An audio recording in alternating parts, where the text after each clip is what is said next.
It is Tuesday night. Knucklehead Comics. From Iron Man to Quantumania, the Knuckleheads have their top 10 MCU moments. In the building, we got Cabs, we got Cap, we got Mrs. Show in the chat, we got everybody else coming into the fucking stadium. Everyone wants to know the top 10 in the MCU moments. How much your show be more on time than show? Bro, there's got to be one responsible person in that family. At least one.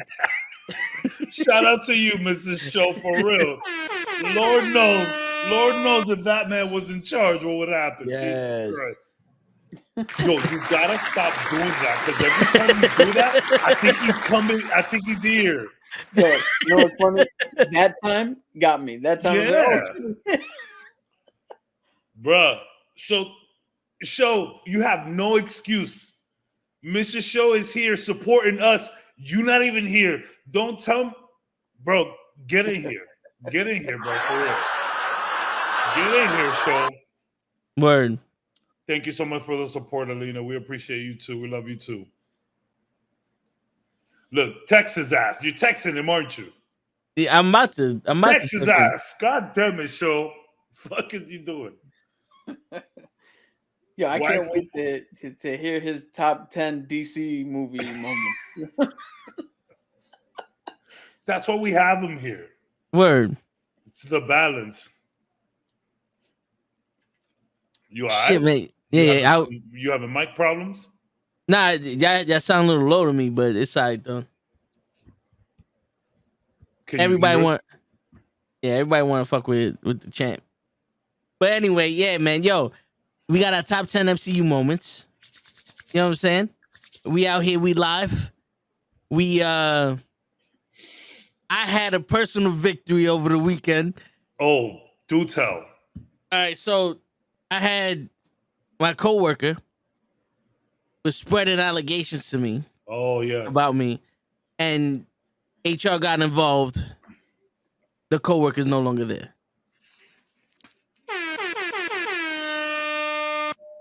So listen. I know toe tags is a lot of things, but some kind of disrespectful, sexual predator type, no, that is not it. You took it wrong. You're a fucking bitch. From the very beginning, I heard that story and I was like, really? Fuck that bitch. I'm so glad she's out. Congrats, bro. Word. Appreciate it. Thank God, bro. Word. So now I'm on cloud 9 and we ready to fucking rumble in this motherfucker. You know what I'm saying? We out here. Cap has news of the day to replace the question of the day. So Cap, take it away. Big Fool, write that down. Let's go on our mixtape. Bars, for real. Oh, the news of the day, ladies and gentlemen.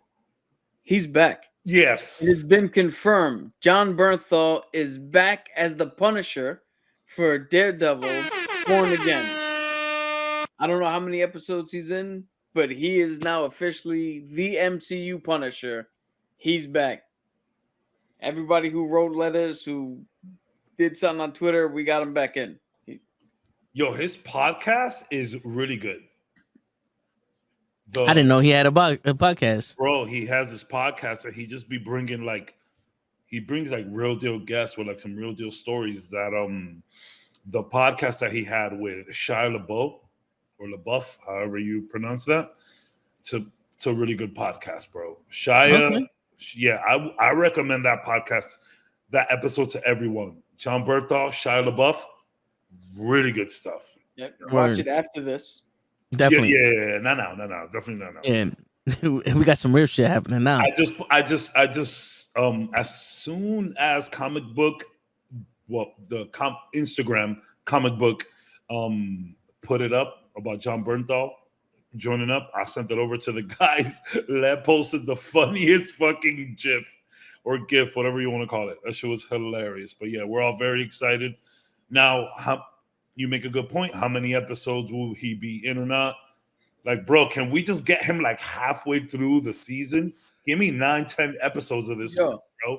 it's 18 episodes, so even if he's in 5, Yeah, that's good. that's a full fucking season for everybody else. Facts, Word. 100%. Yeah, Marvel be doing 6s and shit. So, yeah. You know who I want to see in the Daredevil TV show?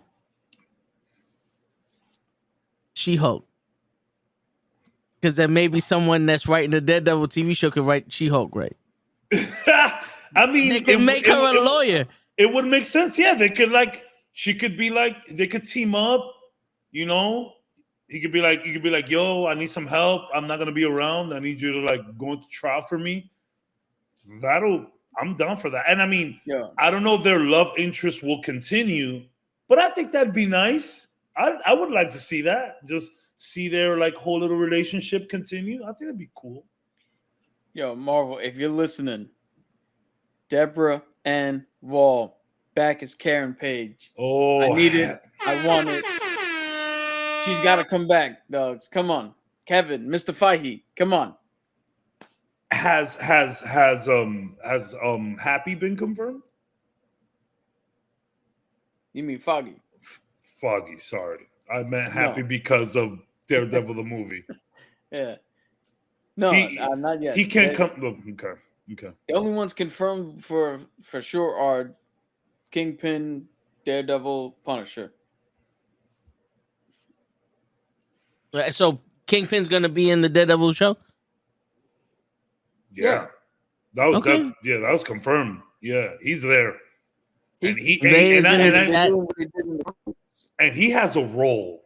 It's not just a few episodes. I feel like I haven't read this anywhere, but I feel like he has a role. He should. Hopefully. I mean, I think he should be the big bad. Mm-hmm. To be honest, because with 18 episodes, you can make him like the Thanos, where he's not a threat in every episode, but you see him puppeting everything, and it all leads up to him. The last 2 episodes is him. Yeah, for sure.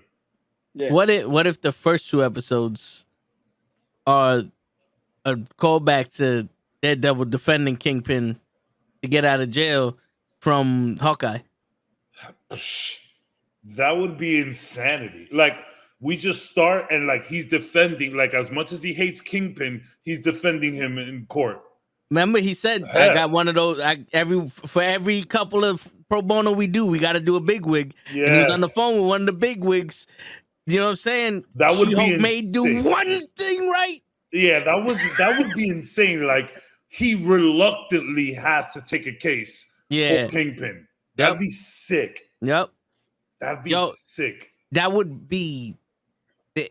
They made a whole entire She-Hulk series just for that 3 seconds to show Matt Murdock needed to defend someone, and it was the Kingpin because they couldn't fit into the 18 episodes that they had. Does Kingpin know that Matt Murdock is Daredevil?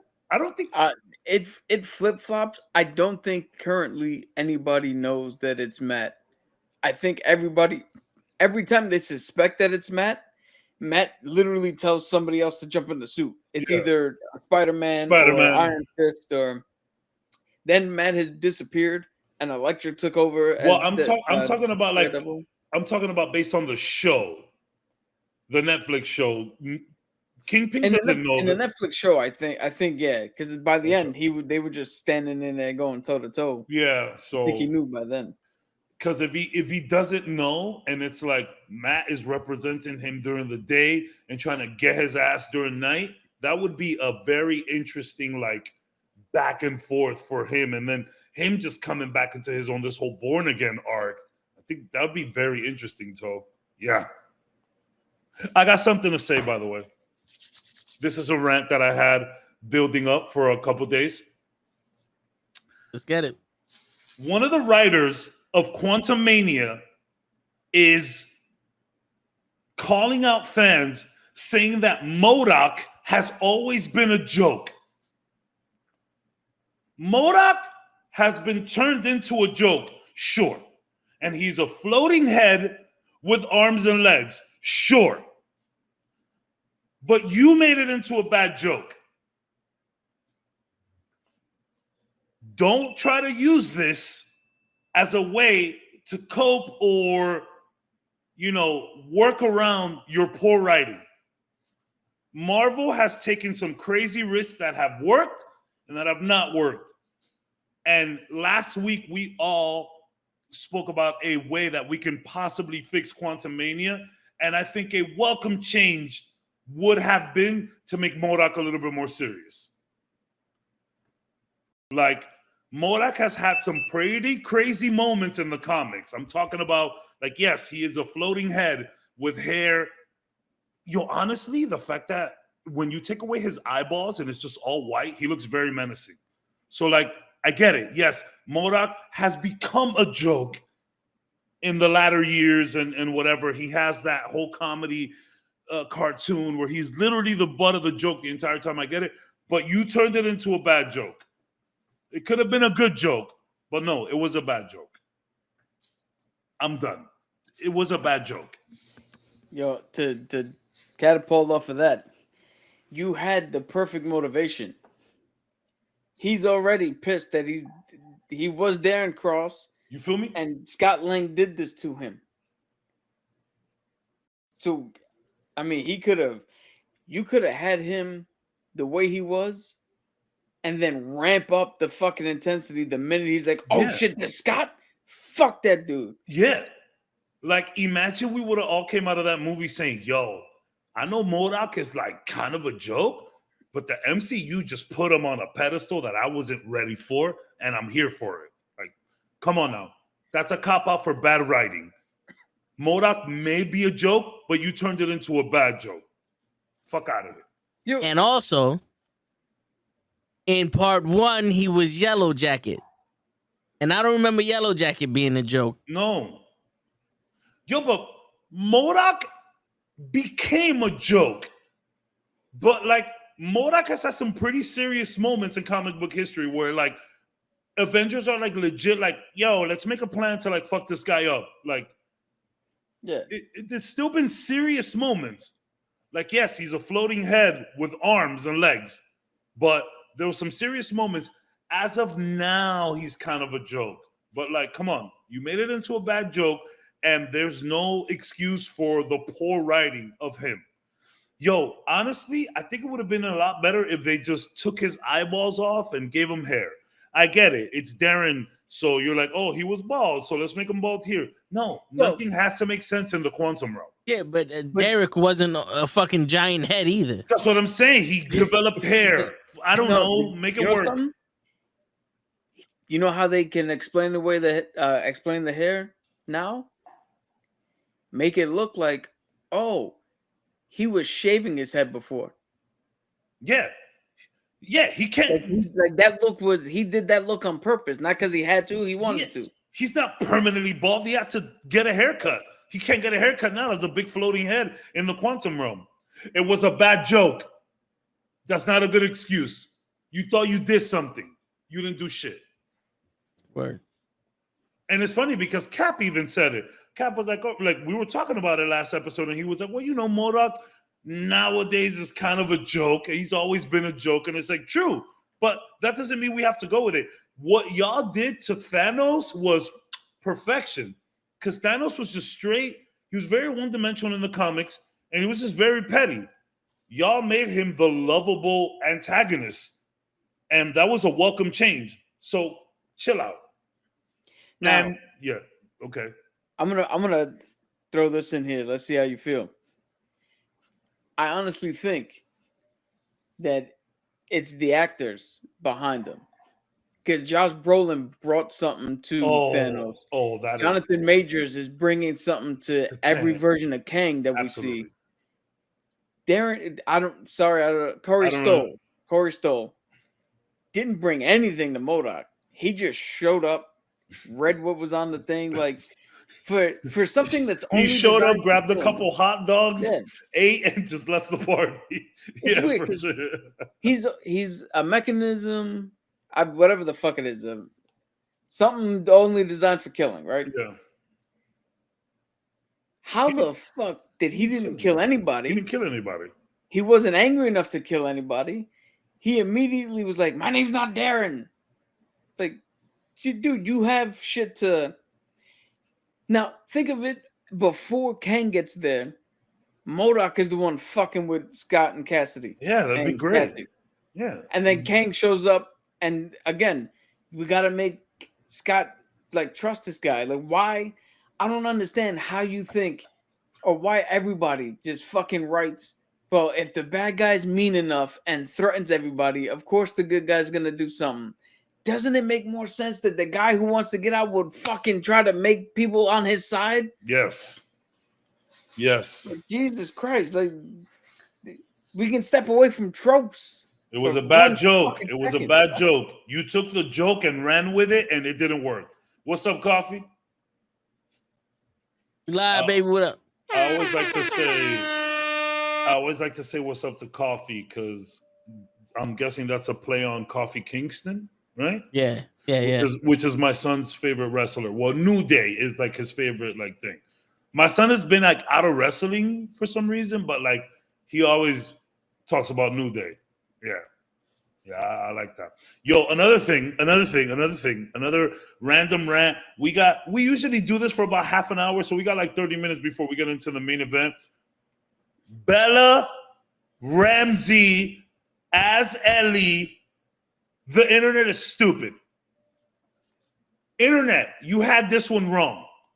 Bella Ramsey's portrayal of Ellie, I would say, is better than Pedro Pascal's portrayal of Joel. Get out of here. Get out of here. Episode 6, 7, and 8, Bella Ramsey just like... Yeah. Did y'all see the last episode? No, we just saw 7. We didn't see 8 yet. Dog. People are like, yo, give her the Oscar. They're like, yo, give her the Oscar. Yo, Bella Ramsey, internet. You had it wrong. You had it wrong, internet. I understand that Pedro Pascal might look like Joel, or more like Hispanic version of Joel, but Bella Ramsey is just bodying the character of Ellie. And y'all had it wrong on this one. That's it. Bro, episode 8 is going to make you... So episode 8 dives into one of the most controversial parts of Last of Us, the game. And wow, it is a full-on Bella Ramsey carry in episode. In fact, episode 6, 7, and 8, it's full-on Bella Ramsey carry. Like, polish off the Oscar and give it to her right now. It is insanity, episode 8. And like, I've enjoyed Bella's portrayal of Ellie the entire time.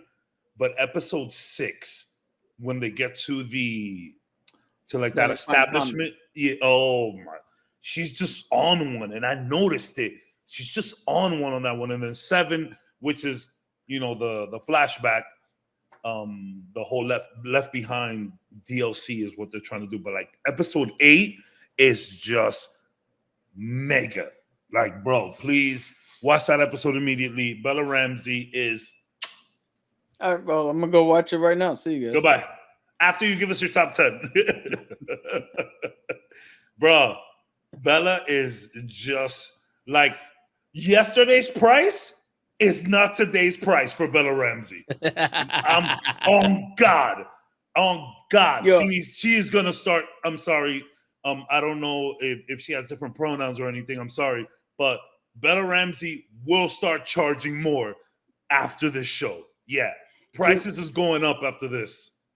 Yo, Kevs, I hope that I feel as enthusiastic as you do after watching that episode. It's so good. Oh my God. Because I'm not gonna lie, I'm discovering that now this current version of myself is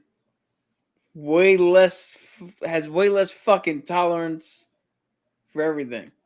Because we just saw episode 7. Oh, I've known you've not had tolerance for anything the last almost 2 years of fucking with you. But episode 7, I was like, I understand what they're going for, and the other girl in it, who I'm not sure what her name is, but I think Riley. She was in Riley. She was in She was in the Resident Evil show. Dude, she was fucking excellent in it. Yes. They both were, but like she was really good. But I was sitting there again, like, oh, I don't care. Just where's the show about fucking zombies and shooting? And then here's the kicker: The Mandalorian episode 1 came out, and instead of me like normally, I'm watching The Mandalorian, and I'm like, That's unfair. this shit is good. I came out of The Mandalorian episode 1, season 3, and I was like, what the fuck is that? Wait, what's going on here? Some of this shit don't make sense now. I can't speak to that. But I don't think did they show Claire Redfield in the movie? I forgot. The last one. I They did forgot, I think forgot. Welcome to Raccoon City. I think they had them. I forgot. But yo, listen. I understand the Left Behind. So a lot of people are saying that the Left Behind episode, Left Behind was DLC for The Last of Us. It came out after the game. Which one is episode 7? Episode 7, Riley and Ellie. That was DLC that came out for the game. I did enjoy how they slid it in between here, because the whole thing about like Riley saying, hey, we don't quit. You know, we are here to the bitter end. You know, no matter if we're turning or not, right? We're here. That's kind of the mindset that Ellie was in when it comes to Joel. Joel literally told her, like, yo, get out of here. And I love that scene where she's like, shut the fuck up, Joel. Like, oh my, she is crushing it. I'm here with Bella Ramsey. I'm here. But so I think it was cool. It might have been a little jarring to people seeing it in between everything, and I get that. But I did feel the kind of like calm, the lull. And it's funny because this show rarely gets into like zombie shit, you know? And this episode is kind of the message. Episode 8 is kind of the message of Last of Us, where it's like, yeah, the zombies suck and it's horrible, but the humans is who you really need to be careful with. So I've never played the game. Mm-hmm. So it's not like a jarring thing because something's out of place. Sure, I didn't know. It's just, I'm literally like, I'm just at a different place now. And there's only one thing that I consistently watch. So this is how I'm judging it. Even when the one thing I watch that I'm consistent with, even when that has an okay episode, I'm still like, fuck it. Yeah. Next one. I'm still riding or dying with this. Where everything else, I'm like Ant-Man was bad. I'm like, all right, so maybe I don't need to watch all these Marvel shits. Mandalorian, the first episode, I come up with more questions. I'm like, oh, maybe this one I can let go of. The Last of Us, and I'm like, all right, I none of these characters grab me. I'm not into this story. Maybe I can walk away from this one now. Dude, I haven't watched wrestling in almost a year. Like, oh no, pay-per-view. You this sounds like an existential crisis or something like that. You trying to reboot the mainframe. Yeah, you know, no, but not for nothing though. The writing nowadays is a lot weaker. Let me not say the writing, the production and the way they put movies and TV shows together is a lot weaker than they did back in the day. Because back in the day, they spent time on giving you that story. You know what I'm saying? Like the episode 7, it was all of it was her and Riley, right? And you got to see their bond. You got to see that they're pretty much in love with each other and all this other stuff. And then you saw how this girl got hit. So one, it showed you that this girl actually cared about somebody before. And it's showing you the relation that she's building with Joe, right? And then it shows how she got bit. So this is the story, right? This is the backstory everybody wanted to see. Like, how did she get bit? Blah, blah, blah. Right? But in Creed 3, and I don't want to spoil nothing for you, they didn't give much. Like, they gave that much of a backstory history. I've heard the same thing about Creed 3. Yeah. Literally the same the same kind of like review. I've heard the same thing. Yeah, so so I'm like, yo, I love all the Rocky movies, even the fifth one, the Creed 1 and 2, and then Creed 3. I'm like, listen, it's not a bad movie, but it's going towards that whole. We don't need to show y'all what we want. Like, we don't need to show y'all the story, and we're telling y'all the story. We're not telling you. We're counting on Yeah. you to pick up the pieces. Yeah. So what this is with movies and TV shows now is you're walking in on a conversation and someone's catching you up, but they're giving you the brief explanation of what's happening. You know what I'm saying? I heard the same thing literally. It's like let me catch you up to speed. Too long. Let me tell you what happened. They saw Penelope, we get in the back, and that's it. Yeah. The Princess Bride is like, oh, let me explain. No, let me summarize. Yeah, that's what it is. That's what we're getting. Because I've been hearing the same thing over and over about Creed 3. That's crazy. Crazy that you have the same like review to it. Yeah. I mean, yo, listen, it was a good movie to watch. If you wanted to watch it on HBO Max, I wouldn't be mad at you. You know what I'm saying? But like the same critique for Ant-Man. Like there's a lot of things that people have to point out to us on the side, where it's like, okay, but you spent so much time with MODOK and these people and drink the sauce. Wasn't Marvel always like that? Wasn't the fun of Marvel trying to figure out these theories and theorizing and see where it was going? Wasn't that the fun of Marvel? The theory of the I was gonna call them the Expendables, the Eternals, and all that other shit. That's dope. But the other theory, go ahead, Cap, because I think you're gonna try to tell me. I think what Vince's trying to get at is originally we would watch the movie, right, and then look at the breakdown and get stuff that will augment what was told in the movie. Mm-hmm. And we're like, oh, cool. So what he just said made my viewing experience even better because now I have even more context for what they told me. But nowadays, they're telling us shit and we're not getting anything from it. So when we watch the Easter egg breakdown and all the breakdowns, now we're like, okay, now I know what they were getting at. They didn't bother to tell me. And if I didn't see this, I would have went the whole time not knowing what they were trying to get at.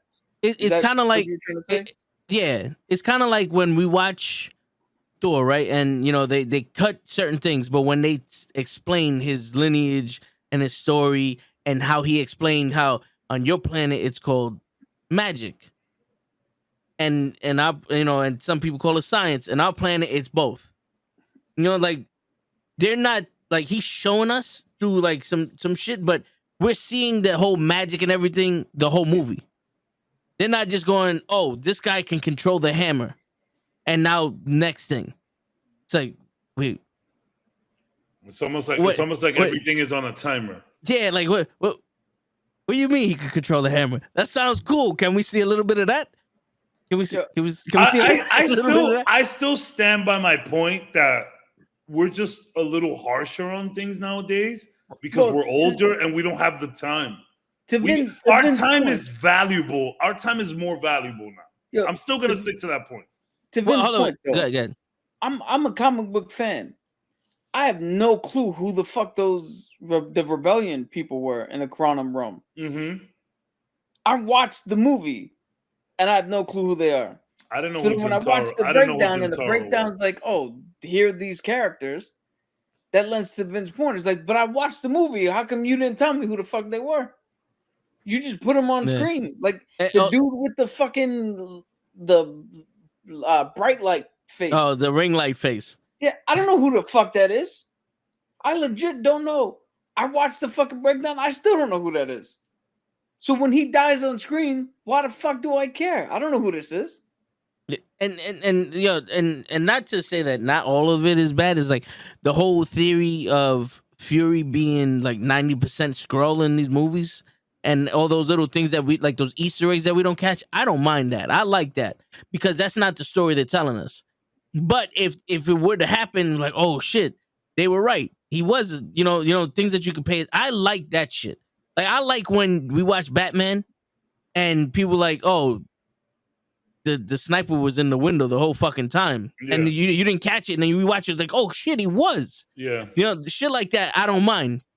But when you sit there and go, oh, just in case for people that didn't get it, Catwoman's the daughter of Gambini.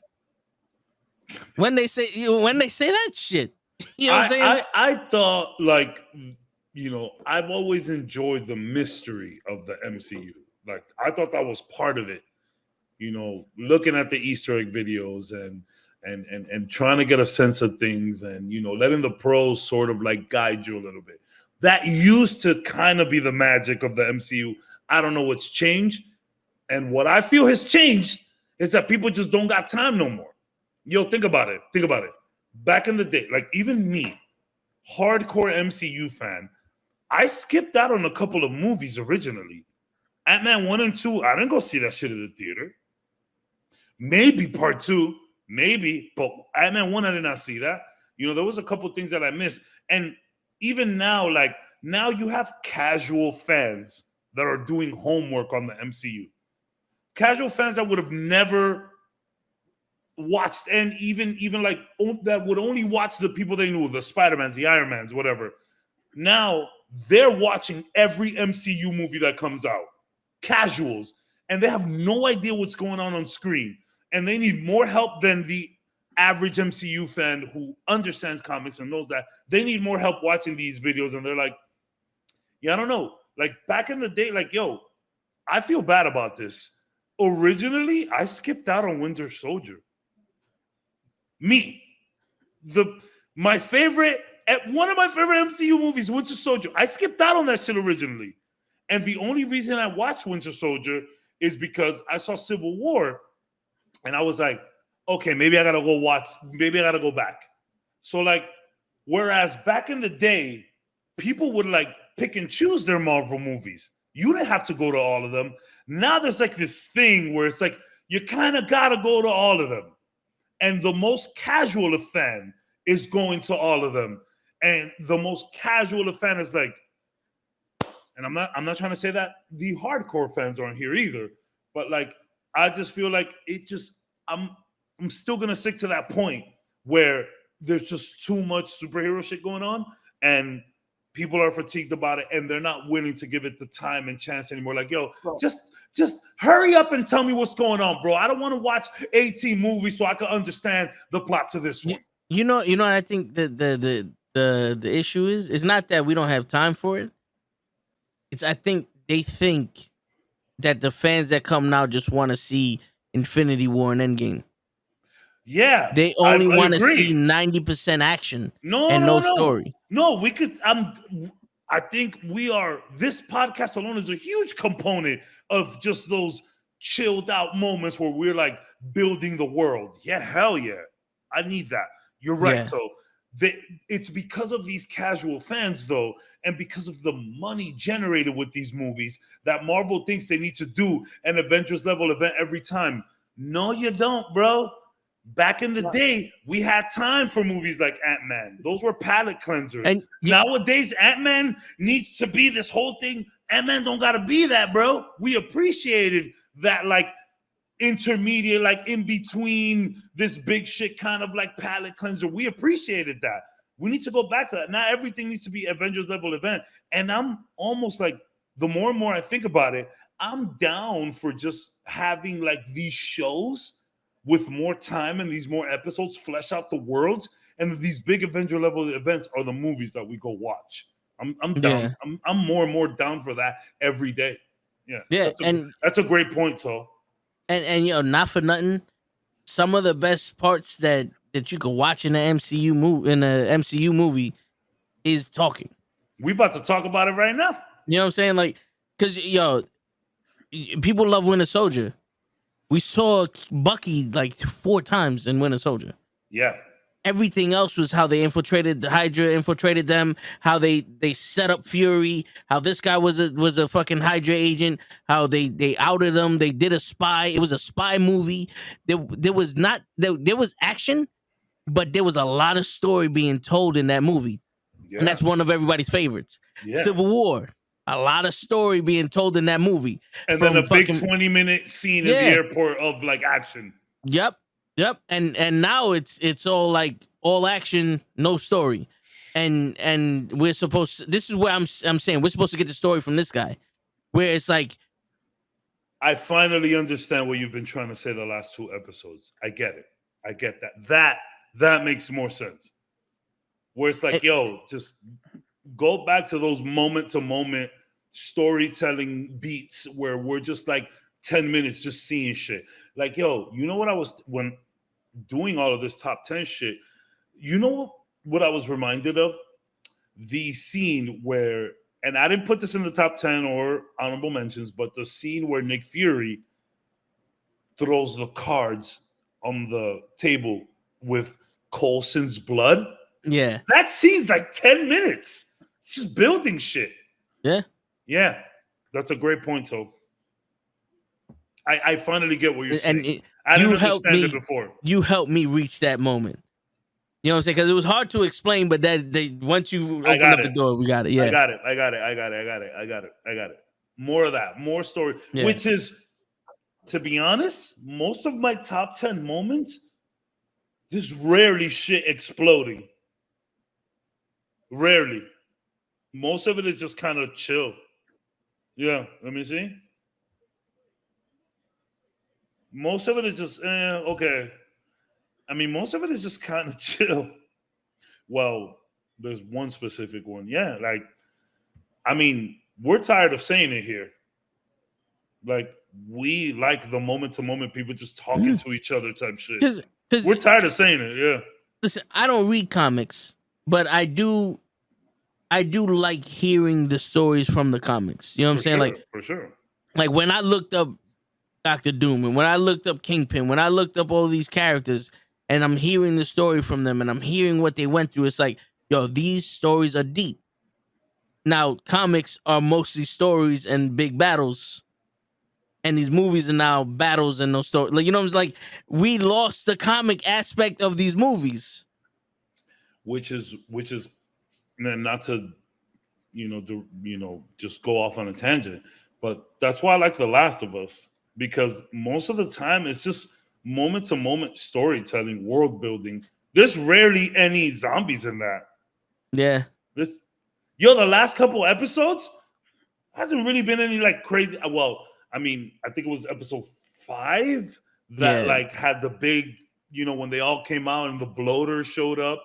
But like ever since then, it's been real chill when it comes to zombies. I think we've seen like 2 max. So like, I love that. Like, bro, I don't need the Michael Bay. Like, you feel me? That shit. Like, for example, John Wick. John Wick series is incredible, but it's all action, right? Like, am I wrong to say that? Part 1 had the story in it, and part 2 and 3 were a lot of action. That's what I'm saying. And I love the John Wick series, but like that is a specific thing where it's like action driven. But like on the flip side, I'm okay with just, bro, I don't need 2 or 3, like I don't need 4 or 5, 6 big action sequences. I'm down with y'all just chilling. Yeah, so, I'm done with that. To that point, the John Wick series is the stories being told in the background. Yeah. And your main protagonist isn't supposed to have dialogue and be story driven. Sure. You're supposed to be like that specific type of movie. You go in and like, yo, I'm fucking everybody up. And in the background, you get the world building, you get a story, you get shit that's going on. So look at what I said. There is a story in there. Got to read between the lines with John Wick. But that's exactly, if I'm not mistaken, what Toe was trying to talk about with Ant-Man. No, like, but there's a difference. I think personally, I think there's a big difference because Ant-Man is the kickoff to Phase 5. I'm not trying to argue. I just want to know. No. Well, is the kickoff to Phase 5. We got to explain who this version of Kang is. MODOK's in here. What is he doing? What is Scott Lang up to? How is he getting in and out of this? How does this tie up with 15 other different things? Where John Wick, John Wick's a simple story. Yeah. He was a hitman. Yeah. Fell in love, got out of the game.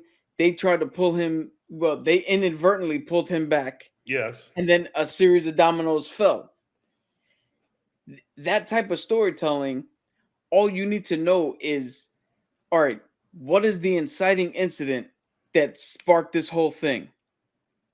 And every movie, you get the inciting incident, and then we're off to the races.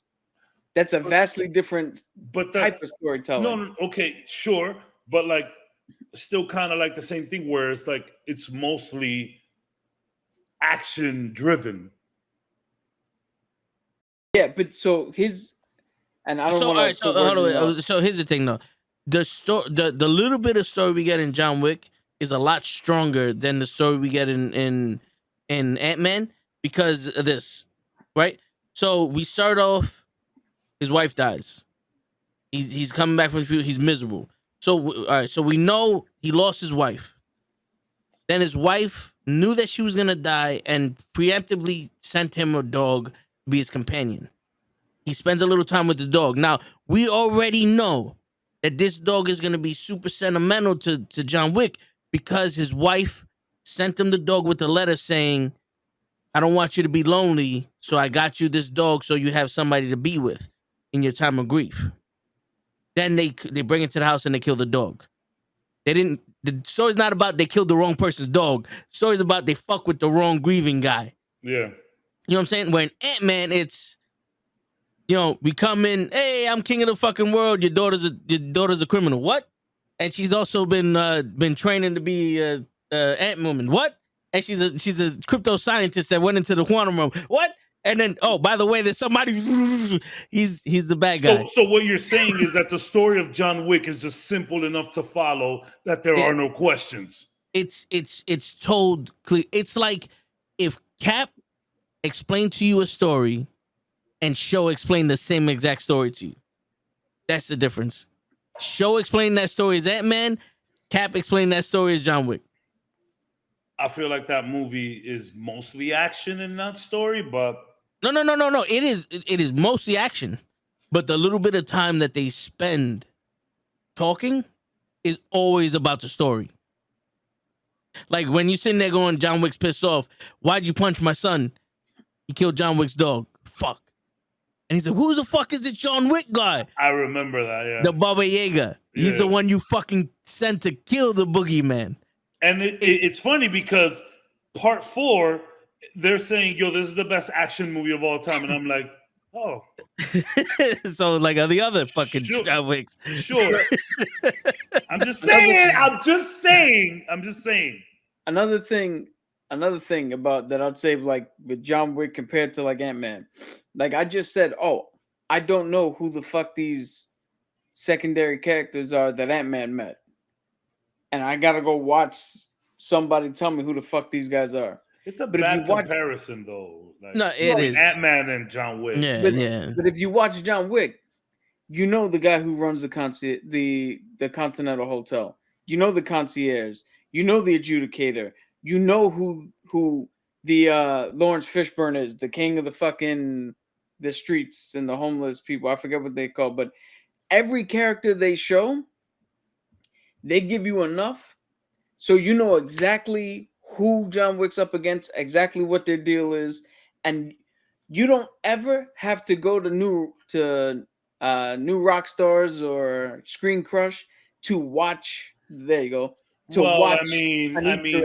figure out what's going on. There also hasn't been so much build up and so much stories in the back. It's a bad comparison, but what I'm saying is that it's a lot easier when you could just make a, action derived movie and, a more focused story. Dude, I'll tell you something right now. Because Marvel's everywhere right now. Dude, I'll tell you something right now. I guarantee I'm not even in Shang-Chi, to be honest, and that's one of my favorite movies now. But from Phase 4 on, I have not had a moment where I was so emotionally invested that I was talking to the screen and like pleading with a character to do something one way or the other. But in John Wick 2, because you want to talk the no story, mostly action. When he went into the Continental and was about to shoot that dude, I knew the impact so heavily. I was literally at the screen like, "Yo, John, don't do it. We don't need to fucking do this, man." Mm-hmm. I was pleading with the screen for this guy not to kill him in there because I know what the fuck that meant. I knew what the impact was. John Wick 2 came out 2017. Let's see if you feel the same way with John Wick 4 in 2024. Or is it this year? It's March 27th, 23rd. Of this year. Yeah, it's of this month. People have already started putting their out of the theater reactions. Just saying. That was Yo, but so here's the thing, though, right? I know it's a TV show and it's not a movie, but Ant-Man has enough history that it, we know the main characters already. As like if we saw the TV show, Falcon and Winter Soldier.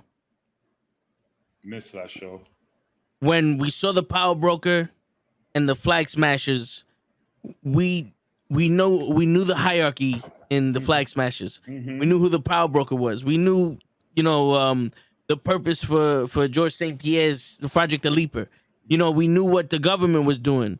It's a bunch of and we can also relate to this girl. And this girl didn't have a lot of on-time screen on, but it was like, yo, listen, I'm not doing this to be a tyrant. I'm not doing this I'm not the person that everybody's calling me, but we had to take these measures to be to set the world straight again because you're fucking it up.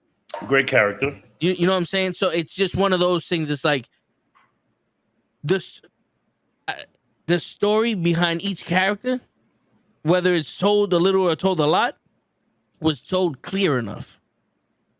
Where, like I said, Kang is still which Kang is like.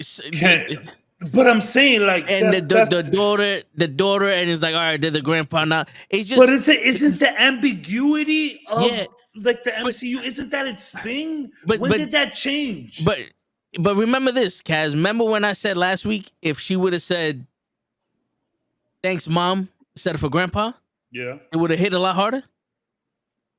That's that's a personal take, though.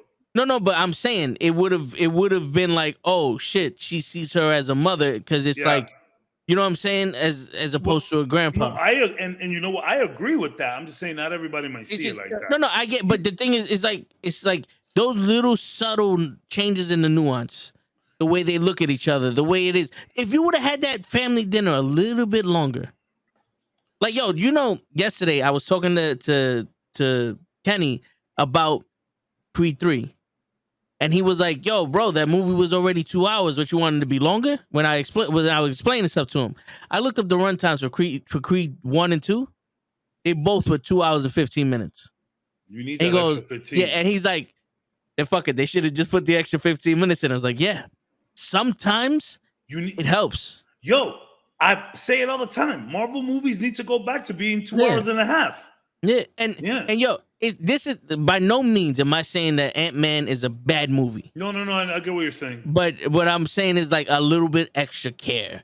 All I'm saying is that the ambiguity of Marvel movies used to be like a thing. Yeah. And now I think everyone is tired of having to research shit to understand. But before, that was part of it. Can I ask you what in the other movies? What ambiguity are you talking about? Yo, everything. Like, what is Thanos? When are we gonna see Thanos? Right? Let's see. There's a whole bunch of shit. They've been doing Easter egg. They've been doing Easter egg videos forever. Yeah. Why are the Easter eggs for Ant-Man now so abrasive to everybody? So, all right. So to the point that I was making before. The what do you call it? The Easter egg videos before, for me at least, I'm gonna just speak for me. For sure. They augmented my experience. They added to it. They didn't give me my experience. I mean, that's you're right. That's very personal. All I'm saying is that I don't see the difference from Ryan Airy doing Easter egg video for Ant-Man for him doing an Easter egg video for Civil War.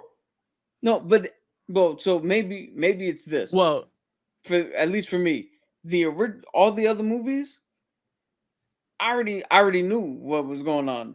I know Thanos. I know what the Infinity Stones are. I know where he's chasing. And I said that last week. It was easy to follow Thanos' plan. Yeah, but when you turn around and like Kang's the big bad, okay. Well, this one doesn't seem to be the big bad. The Council of Kangs, are they the big bad? Who knows? Is this guy coming back? Victor Timely's there. Like, where am I supposed to be looking? So I got to now go, Ryan Airy, which direction you think? Cool, new rock stars, Eric Voss. Which direction do you think I should be looking? All right, so these are the directions I should be looking. When back then, I come out of the theater, I know what direction I'm looking in. I don't need them. But if I watch them, it's for cool little stuff that I didn't catch at the time. In this frame, did you notice that? Oh shit! All right. But also, I felt like specifically for Ant-Man, the Easter eggs for every other thing were theories, right? And they were like, oh shit, like Cap says, oh shit, blah blah blah.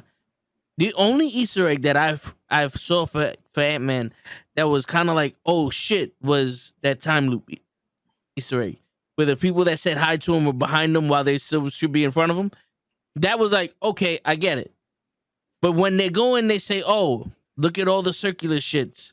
For that could be the rings. Angle of the rings. But Ryan Airy has been talking about hexagons. He's been talking about hexagons for the last 4 years. I'm sorry. When she opened up the thing, she's like, oh, that looks like the Eternal shit, right? Yeah.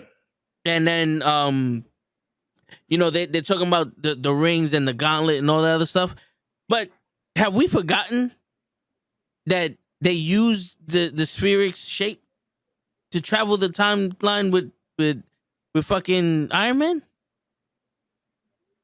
The shit that he made to like nail down all their time traveling technologies had the sphere in it when they opened up, and it did that. So it's like, for the original story, he took the time travel shit from Doctor Doom. So if we're gonna change it, he could have taken this time travel shit from Iron Man. Somebody just made it smaller. Remember, in Loki, this Kang had the same watch that Iron Man was using to travel time. It was just updated. So sometimes those Easter eggs, to me, feel like this is a stretch. No, but that's the thing about Easter eggs. Most of them are a stretch. What changed? Most of them are always a stretch. I said it. Like Eric Voss, like I love new rock stars. I love Eric Voss, but sometimes he goes off the deep end with theories. That's what I'm saying. Like, what changed for Quantumania? Howard the Duck. Here's what changed. This is what changed. Yeah, and again, I'm only going to talk for myself. Yeah. This is what changed. When you theorize, okay, Thanos is going to get the Infinity Stones, so he's going to need the gauntlet. Mm-hmm. He's going to use the Infinity Stones, and we're going to theorize that maybe he does what he does in the comics and snap half the universe out. All that makes sense. All that lines up. When your new theory is, well, maybe Kang made Shang-Chi's rings, and maybe he made the bangle, and maybe he did this. Now you're sitting there going, hold on. Everything they did with Thanos was still comic book accurate. So now you're telling me, okay, so Fin Fang Foom didn't make the 10 rings, so they didn't call him. No, they didn't call theories, though. No, dude. But here's why it's weird. So they didn't call him. Cool. So Kang made 10 rings, somehow lost them. They wound up with and I forget it, Win Yu or the Mandarin. Let's call him that. They wound up with the Mandarin. Okay. Well, then he also made bangles. Somehow lost them. Wound up with a blue dude who lost it, who then wound up with Kamala Khan's grandmother. I get what you're saying. I get what you're saying. So far stretched that there is no Yo, but how The far were theory- they? How far were they stretching for Mephisto? Yeah, but see now we'll get to Mephisto. Real quick. Mephisto was such a big stretch that one was a cool if, but it has nothing really to do. Like I never once thought Mephisto was part of anything. Yeah, They had real- they had some compelling arguments though. real Did they? quick. Yeah. There's the little excerpt in I think Loki. There's like a document that there's like a little excerpt of some name that is legit just related to Mephisto. So I'm saying, like, I honestly think y'all just keep kind of proving my point. People are over the theorizing. People are just tired of it. Dude, but Because yo. to me, nothing has changed with the So- theories. They always making ridiculous wild theories. This has always been like this. But again, so even the theory that Mephisto might be behind something because you read a name or because you said something. Yeah. All right. It might be far-fetched, but you could see something. Well, they mentioned it here. So okay, I can see where you took that leap. But you mean to tell me He Who Remains The one that's made left. the timeline, won the war. Everybody else is trying to now restart the war now that he's dead and Sylvie killed him and all that shit. But prior to that, which version made these things and lost them? We will see. But People So here's the thing. Hold on, wait. People Yeah. give Thanos Wait. 10 years Here's- to develop. here's And the we thing. need Kang right now. Here's the No, here's the because thing though. hold on. Thanos is doing the same. Sorry, Vin. Thanos is doing the same shit he did in the comics.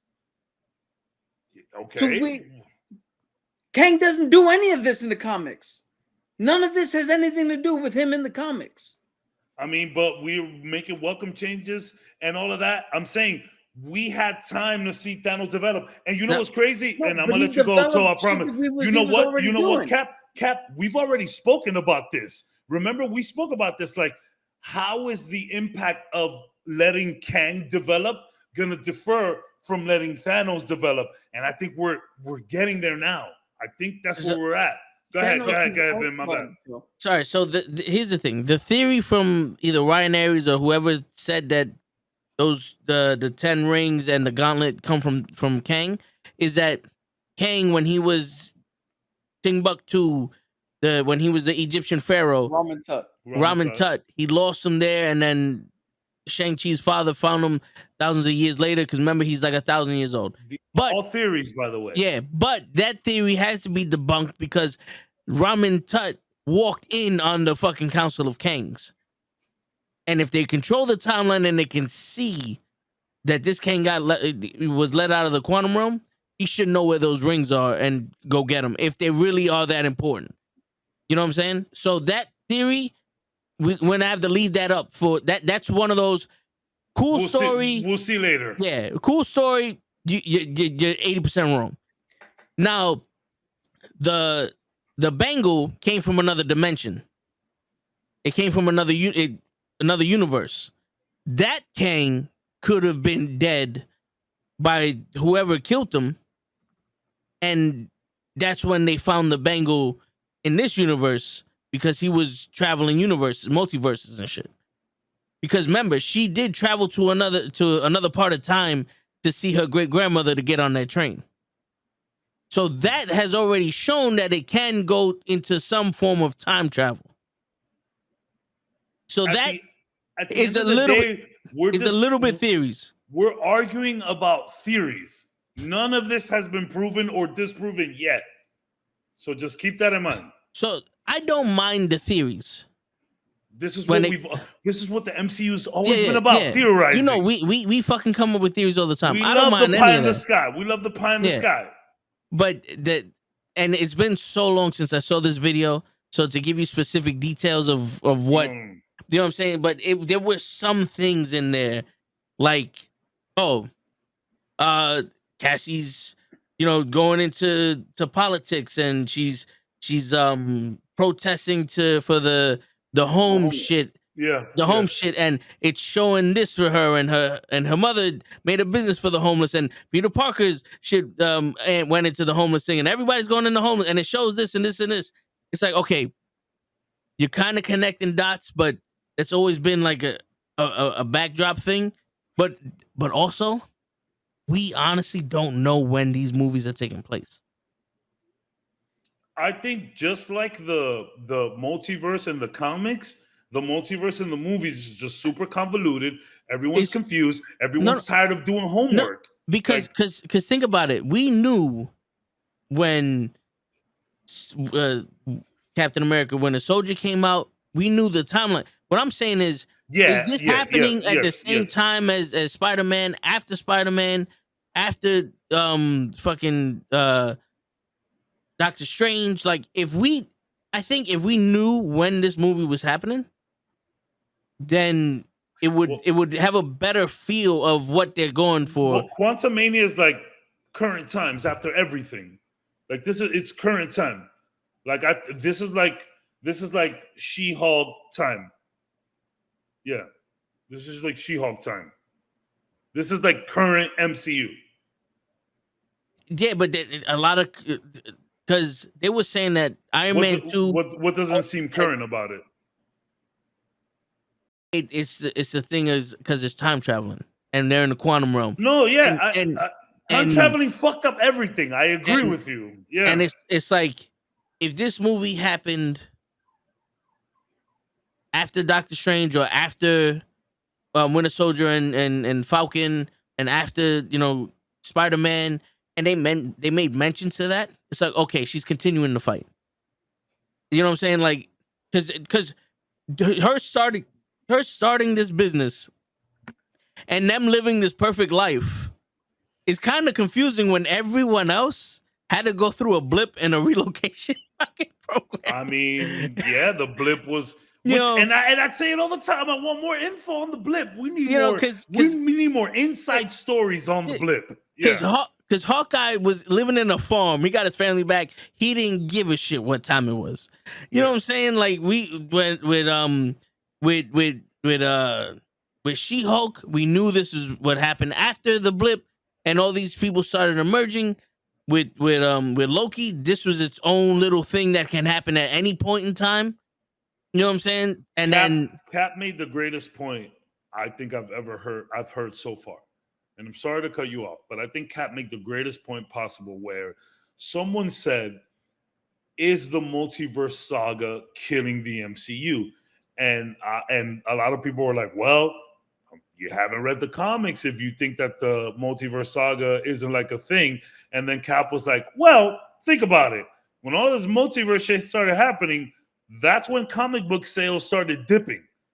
Because it's like, yeah, when you can kill people or have people in another universe and like it's nothing and just move about like it's nothing and keep no stakes on anything, it could be kind of a problem.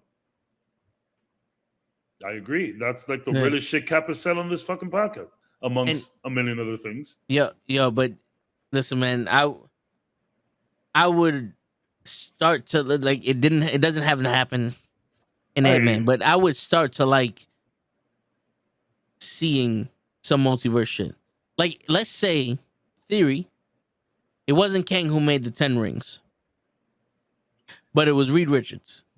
Listen, no one has confirmed that Kang make those rings. No. So but I'm saying theory. Keep that in mind. No one has confirmed that. This is me theorizing. Okay, it wasn't Kang who... Ryan Airy and Eric Voss are like wrong 80% of the time. Yeah, keep that in mind. Let's say it wasn't Fing Fam Foom. They don't want to go with Fing Fam Foom. They go into time travel and shit. That's something that has to do with Kang. It's inferior technology to what Kang's using, even though it's powerful. Mm-hmm. Let's say Franklin Richards developed them shits, but Franklin Richards was working for SWORD and he had alien technology to use it, and he left them in the fucking thing, and he never got a chance to go back. Mm-hmm. That's viable. You know, you're telling me you can't have some kind of thing that shows something from the future? Because there's a lot of shit that's happening, like, oh, this connected to this movie that's not going to connect to nothing 20. But why not connect to the future? You're literally doing what Ryan Airy was doing, though. You're theorizing. I'm just theorizing about the rings. I'm not putting that in the movie, though. I'm not connecting this Ant-Man. Everyone's just theorizing at this point, and that's what I'm saying. Well, That's what Marvel's always been about. I never had the problem. I never had the problem with theorizing though. You know what I'm saying? I mean, my thing was the whole the little nuances. It's like, oh look, Cassie's wearing yellow in this scene, which means that she's happy and she does the brightness. And I'm that's sitting there what going, the MCU has always done, though. No, look at the hexagons, and you know what I'm saying? Like, I'm just like, it's all the same thing to me. But Cap got it though. He's been researching something. Now, here's the where things changed. Where did things change? That's what I want to know. So the theories were always based on what the characters done in the comics. Okay. Right? These new theories with Kang are not comic related. What they're theorizing the movies to do, Kang doesn't do in the comics. So what are they theorizing Kang does though? So like the whole, like you just said, it's not confirmed, but the whole he may have made the rings. Okay. He may have made the bangle. Okay. He's doing all this. That's not what Kang does.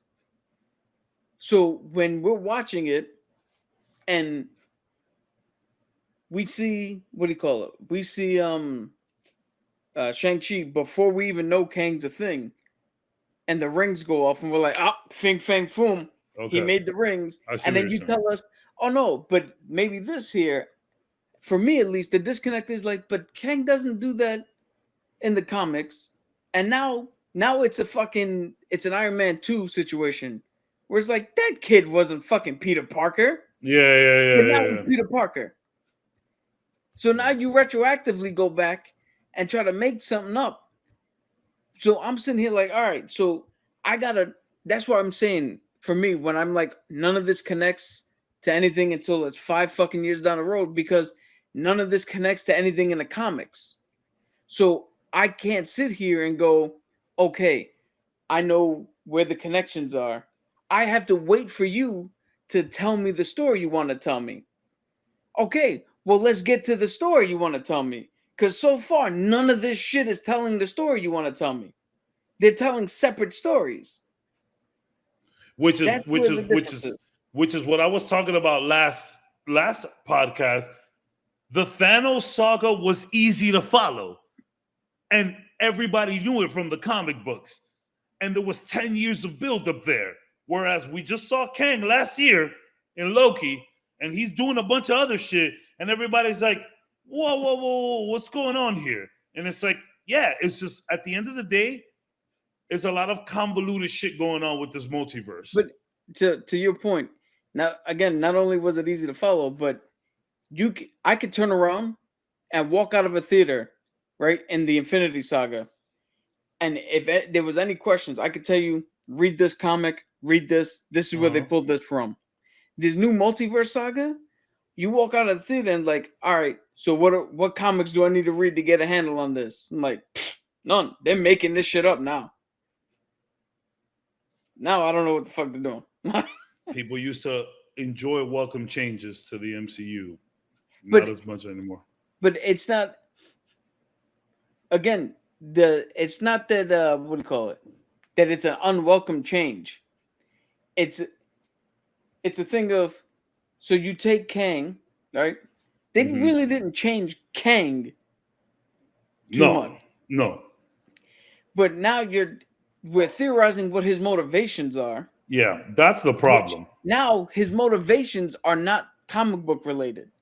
Now his motivations are not only whatever they're gonna make up, but they're not gonna come to fruition until and it's a thing of, normally when you read a book, the book is good all the way through, and then you get to the end and it ties everything up and you're like, yo, this book was awesome, the ending was great.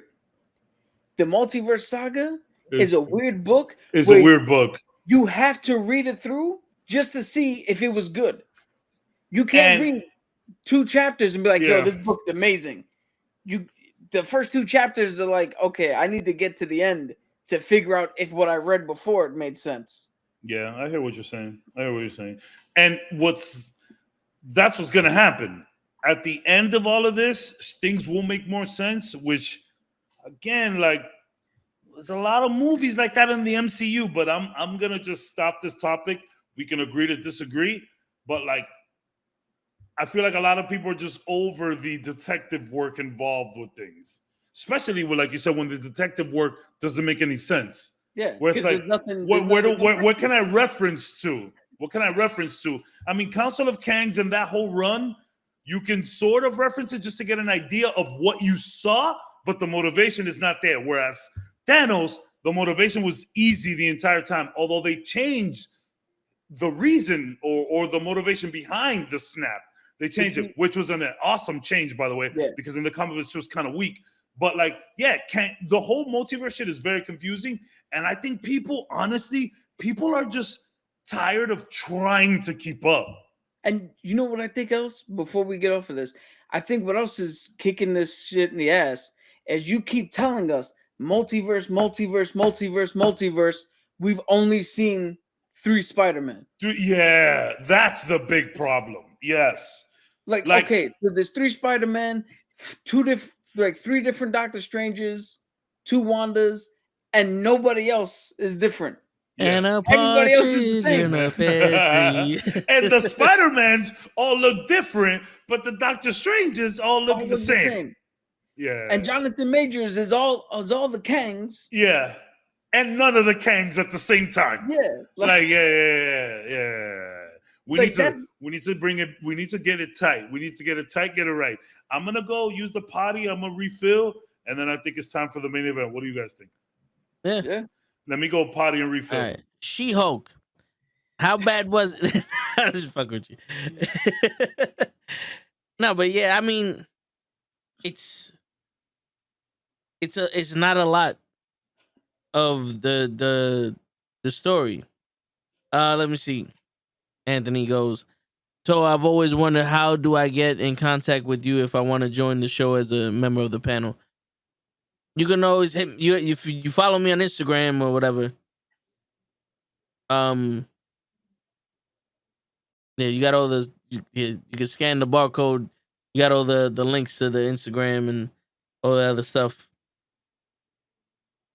You might be able to hit this link that's here. Yeah, you hit that link that popped up in the chat, and it's all the links to everybody's social media and shit. But yeah, man. As a member of the panel, maybe you could be a guest one of the shows. But the members, we kind of full right now. but yeah.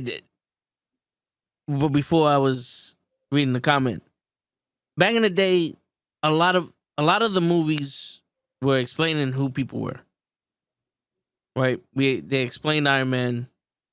They explained Captain America. They explained Thor. They explained Hawkeye. They explained the scientist that was with Fury testing the Tesseract. They explained the Tesseract in all individual stories. Now we're supposed to know Ant-Man and all his people, but we're really not knowing Kang. You know what I'm saying? And that's one of the things, like, either you're gonna give me the dynamic of the family or you're gonna give me Kang. Yeah, because and they called this man the Conqueror. Yeah, because even in Infinity War, we learned a lot about Thanos. With the lore and all that other stuff. So it's in these movies now. Shang-Chi, we learned a lot about the 10 rings and Shang-Chi's home. And then I'm trying to remember the movies that came after Shang-Chi. The Eternals. We learned about what happened. That we confirmed that Cap loves. Yeah. Yeah. And it may be Lay's favorite movie. But hold on. Yeah, that's Lay. This is for you, Lay. This is for you to them. Yeah, so that is the 2 points missing out of a perfect 10 that you rated that movie. Yes. Give it an 8 out of 10. 2 So- points was right there. So we learned about what the Celestials did to the planet and how Thanos may have helped them, and then why the humans have became Advance. a reason why they needed to be saved. Like the Eternals were like, yo, if they were able to go back in time and get the rings and bring everybody back, there's something special about them. They need to be saved, right? So we learned that, despite what you want to think or not, we learned that in the Eternals there's a higher being that judges everyone, and these humans have been saved from judgment, right? And so now they're out there and they're speaking their case on why they shouldn't be eradicated. Now, after Eternals was what movie? After Eternals was Doctor Strange and Multiverse of Madness. Yes. No, Okay. it was Spider-Man. All right, the Spider-Mans we don't count because they're part Sony. So Multiverse of Madness, right? Yeah. The Multiverse of Madness, we're learning about America Chavez. All right. We're learning about America Chavez, but we're also learning about the relationship between Doctor Strange and his girl, but that was already explained to us in the first one. Mm-hmm. You know what I'm saying? And then we're getting bits and pieces of the multiverse, but we're also getting the joke parts of the multiverse. Paint. We got a glimpse of Stark Industries running the world. And then someone says, "Oh, I traveled the multiverse to study it." It's a lot of left to be desired moments while they're giving us filler shit. You know? And then we get the Illuminati. And everybody hates the way that the Scarlet Witch destroys the Illuminati, right? And which is fine because that's that universe. But where we go from there isn't, like, we haven't learned anything. And this goes back to Thor, Love and Thunder. He hasn't learned shit. He just went right back to being that immature fucking guy. You know, he had a story arc. Wanda's whole arc just literally was for nothing. Yeah. WandaVision was totally for nothing Yeah. after Multiverse of Madness. That has been one of my most frustrating things about this saga. How we just completely just wipe shit out for the sake of the multiverse. Because It's like, yo, we just saw Wanda have a beautiful moment at the end of WandaVision with Vision, and Vision is out there, and she kind of like reconciled, and she like, when Agatha was like telling her everything, she's like, no, I'm gonna, like, all right, everyone's free from this shit, I'm sorry. And then she just snapped for no reason, like for her kids. Yeah. Like, what? Yeah, and then they had that weak ass, the Darkhold takes control of you shit. But she's the Scarlet Witch, so she controls the Darkhold, so it's her motivation and all that. But, you know, there's a lot. I'm upset about the art too. That's a good point, Cole. Yeah, and then, you know, we get to Ant-Man, and not to dripe on the movie anymore, but this is where, because in Loki, the TV show Loki, we learned what the one who's left was doing. And we learned about the war, the multiversal war, and what's going to happen. This Kang, all we learned was if you shrink his shit or embiggen his shit, it's going to fuck him up. But listen, all jokes aside, this Kang, there was a lot left to be desired. Because they called him the Conqueror. What did he conquer? And can I tell you something, Cole?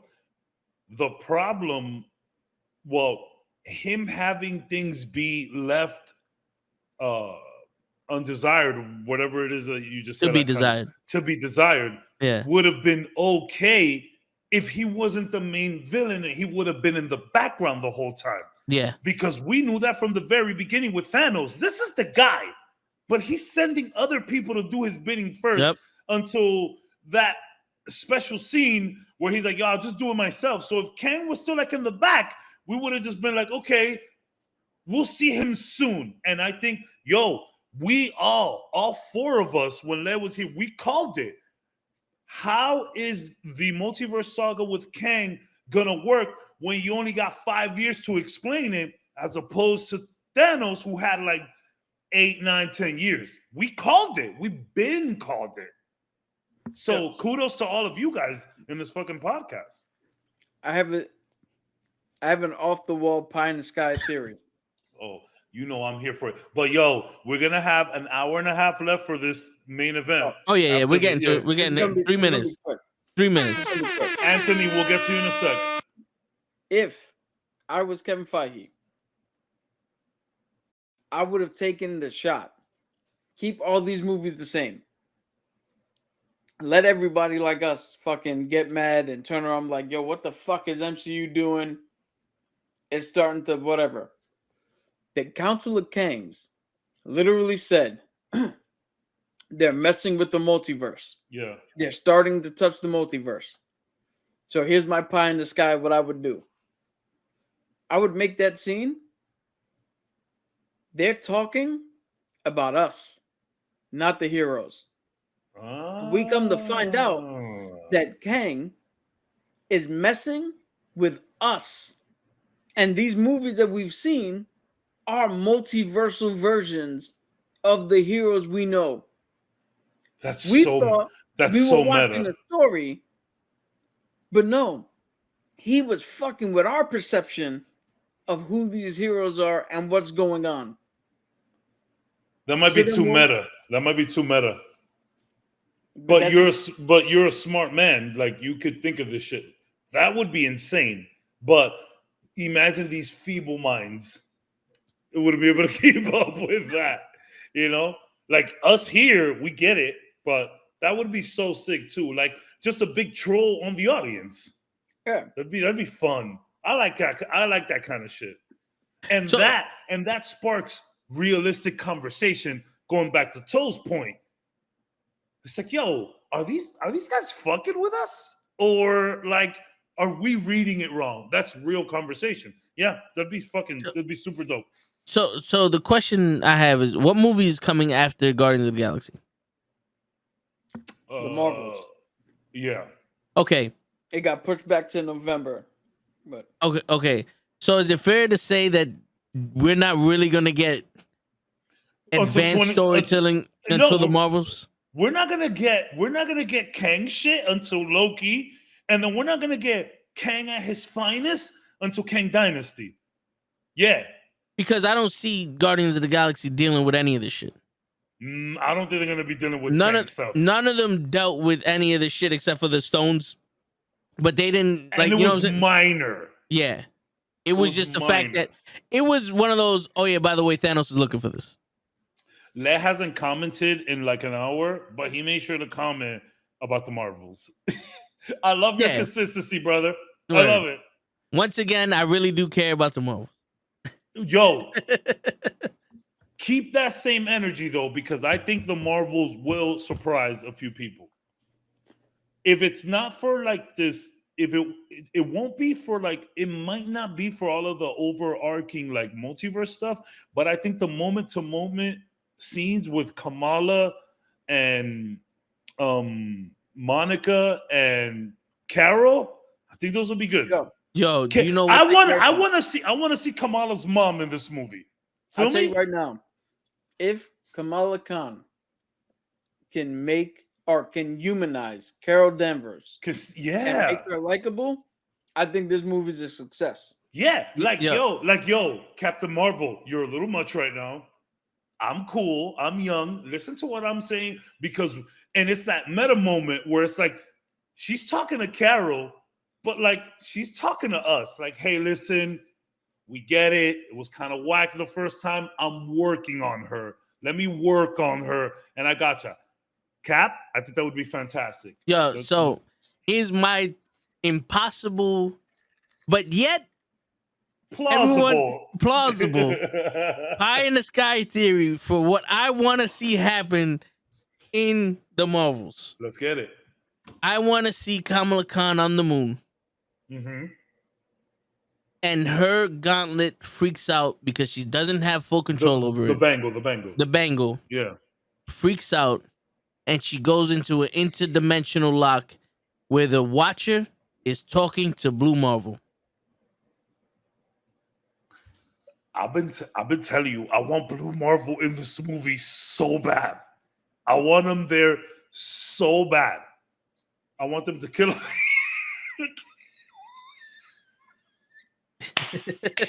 Now, what are you doing? Why are you not here, bro? Get on. I want to see your beautiful face say that. Come on, man. I was not expecting that comment. Completely honest, I was not expecting that to come out of there. I mean, I would expect that to come out of there, just not there. So I think Cap is really onto something where it's like, yeah, let's get Kamala to humanize her. Make her cooler, make her more chill, make her less what's the word I'm looking for? Egotistical. Just bring her down to earth a little more, right? Which makes sense that Carol is not down to earth. Like she's lost her stuff, she's been up there. It's kind of hard to relate, you know? Absolute power corrupts and absolute power. Well, power corrupts and absolute power corrupts absolutely. And this shows her that she does have a weakness. And you know what's crazy? The asshole that, like her assholeness that she shared on the screen kind of transcended to real life. A lot of people focus on that one interview with Thor and it was Captain America and Rhodey. A lot of people refer to that interview and it's like, you can see that even Thor was a little like homegirl, calm down. And I'm talking about Chris Hemsworth. Like I'm not talking about him in character. It was an awkward interview. I get that. But if we do get a more humbling experience for Carol Danvers, I think, Cap, you're onto something. I think we could get a nice movie. Peep this. I'd have to go back to make sure I'm 100% right on this. I'm about 75% on this, I think. I remember correctly. Your 75 is like our 10, though, so... They started putting Brie Larson with Chris Evans to talk about the movie because Chris made her more likable. Because Chris was like, "Oh, I love working with Brie," and he's just, he's just laughing and shit. Yeah, yeah. You never see a interview with her and Chris, like with Chris rolling his eyes or whatever. They're always good as a pair. That's why I was thinking, it's like, yo, if you make her more likable on screen, you can make her more likable in real life. Yeah, 100%. And like Brie Larson isn't like this horrible person. Feel me? Like she's not. Like nobody had a problem with her until Captain Marvel. Everybody wanted her to be Captain Marvel. Everybody loved that fact, and then she did it, and everybody's like, "Oh, whatever." Hold on. Let me rephrase. Everybody except for Leigh wanted. Yeah, everybody. Yeah, look at that. I hope that if I have one wish moving forward with the entire MCU moving forward, like if I could just have one wish moving forward for the next 5, 10, 15, 20 years, whatever the MCU is going to do, I just want you to enjoy this movie. My wish is to have Leigh enjoy the Marvels. Yo, I'm telling you now, I think Leigh is tight because he went to go get a tattoo of Brie Larson's Captain Marvel, and the dude was like, "I can't do it in the 6 months that you needed for the movie premiere," and now he's like, "Fuck Captain Marvel." Yeah, like that guy don't tattoo no more because his hands are broken. But that's what I think it is. Yeah, I'll tell you right now, if Leigh gives that movie a positive review, he's a Skrull. Legit, yeah. We got Skrull there. That's so funny. Let me see you eat some triangle fucking bread, Leigh. Yeah, So if Captain Marvel dies in the movie, that's how you'll enjoy it. Yep, he said I'll enjoy the shit out of it. Get over it, bro.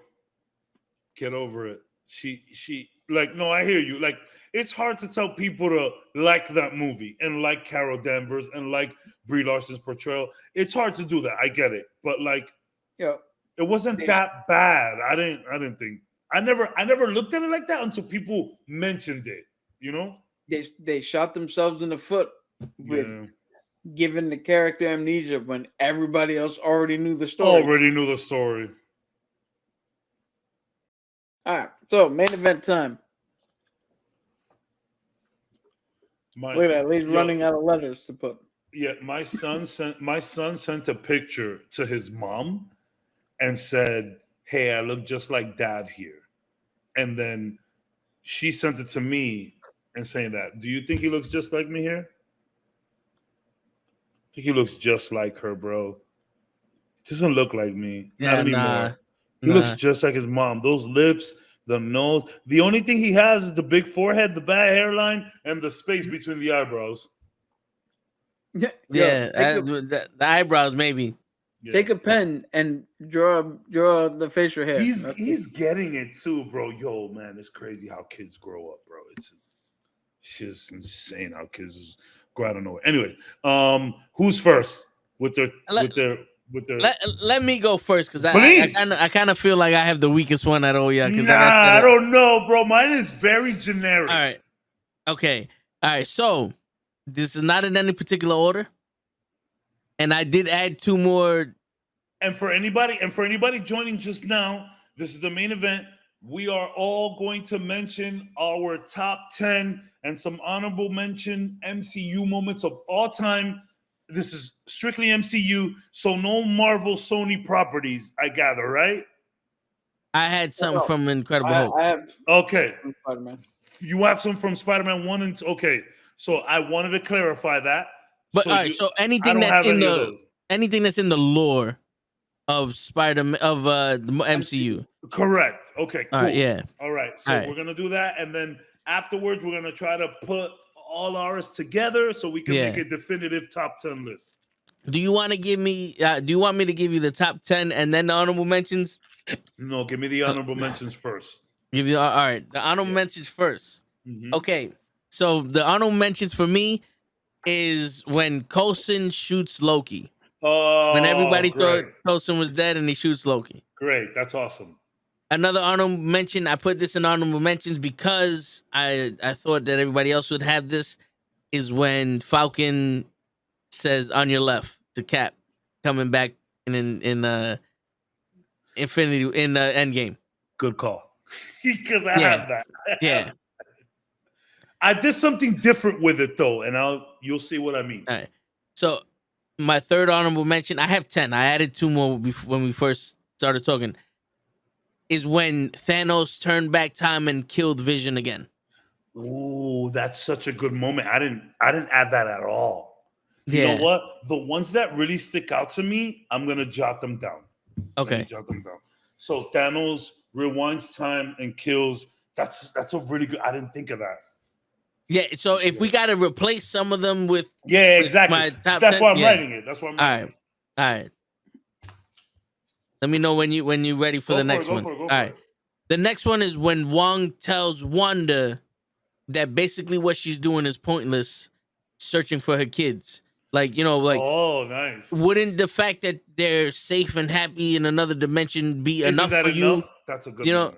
You know what I'm saying? That to me was a good moment because it stuck out as one of the very few times that a character would say something that someone else would have said. It's just real. In real life. Realistic. Yeah. Like they read the script and someone says, yeah, but wouldn't she feel fulfilled as a mother knowing that they're safe in another? And someone goes, put that in there for one. I'm surprised. I'm surprised I didn't make it in your top 10. That's a really good moment. I didn't think of that. Yeah, I mean, so some of these, if we got to replace, but yeah, that's really good. So another moment for me is when Shang-Chi's dad goes into that restaurant / bingo, card game, and Shang-Chi points out the dude, and he kills everybody in the thing. Yo, you're getting some really. I didn't get these kind of moments. Yeah. You say your list is gonna be basic, sure. Yeah. I'm about to start crying. Well, these are the honorable mentions. The Shang-Chi And these are bus just fight. the honorable mentions. Yeah. Oh my god. The Shang-Chi bus fight. Oh, I have that. I have that in Okay. honorable mentions as well. Yeah. Okay. Yeah, All right. yeah, for sure. All right. So Thank another part is when Loki. Hold on. Are you at the list yet? Or are you No, still this at is honorable my. I have 10 honorable mentions. you. So I'm yeah. So I'm 1, 2, 3, 4, 5, 6 in. I have 4 more. Jesus Christ. Yo, so another honorable mention is when Loki drops the whole deception thing in the cell, and you see it's all fucked up, and he's distraught because his mother died. Oh, that's And such Thor a 2, great right? moment. With Dark World? Yeah. Yeah. That moment. What the fuck is in your top 10? You're for real, son. Now I'm starting to think that the other one should have been Yo, son, this list is crazy.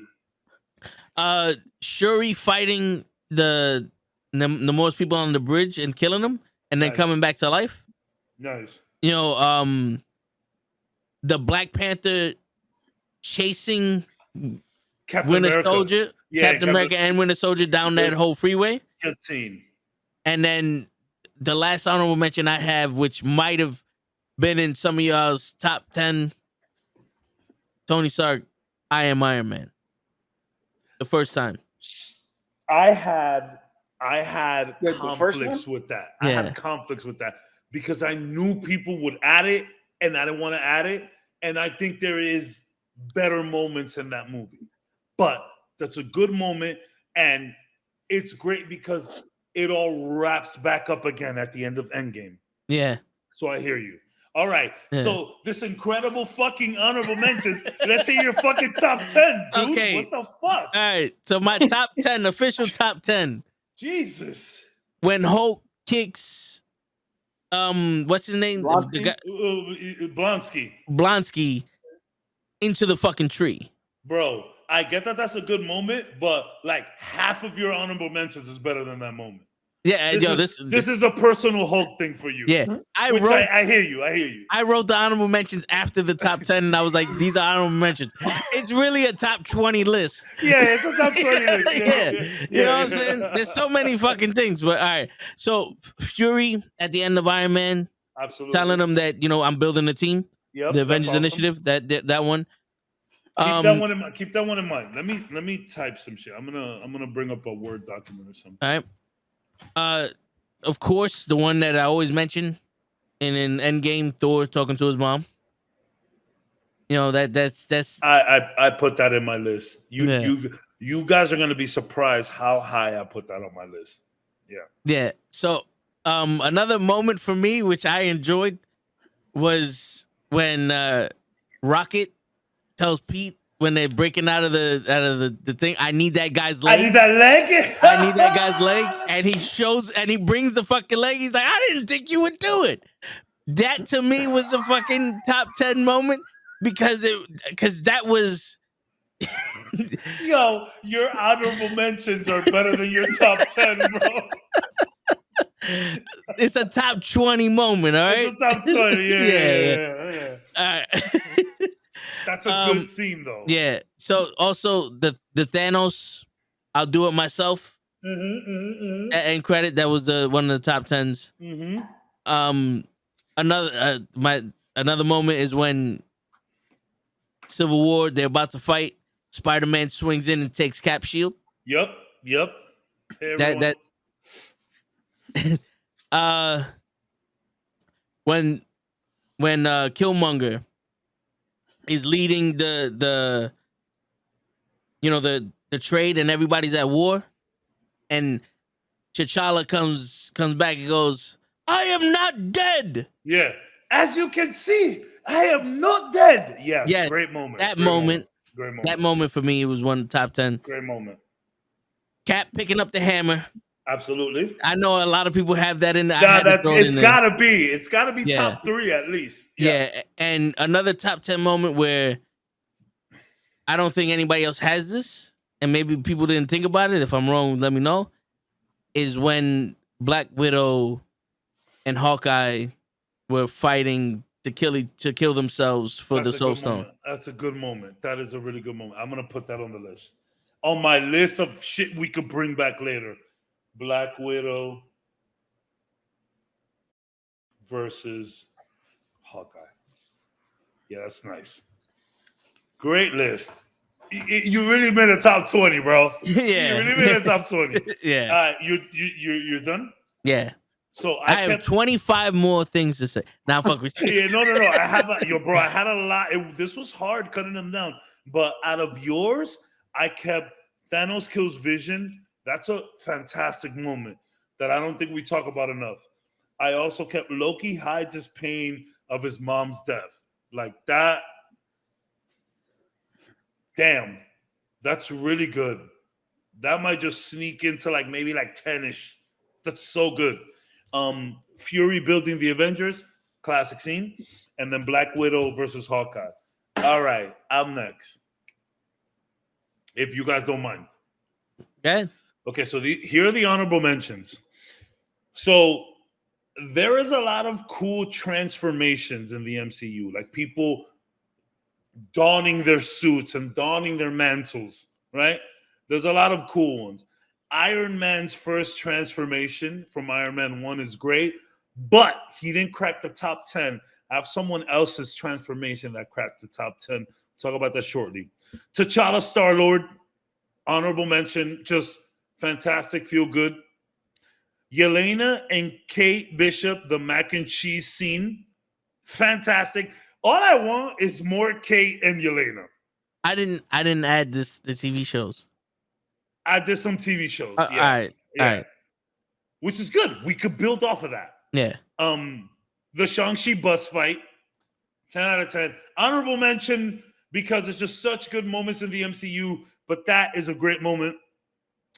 The 3 Spider-Man swinging with the moonlight in the back and all landing on top of the Captain America shield, Statue of Liberty kind of thing.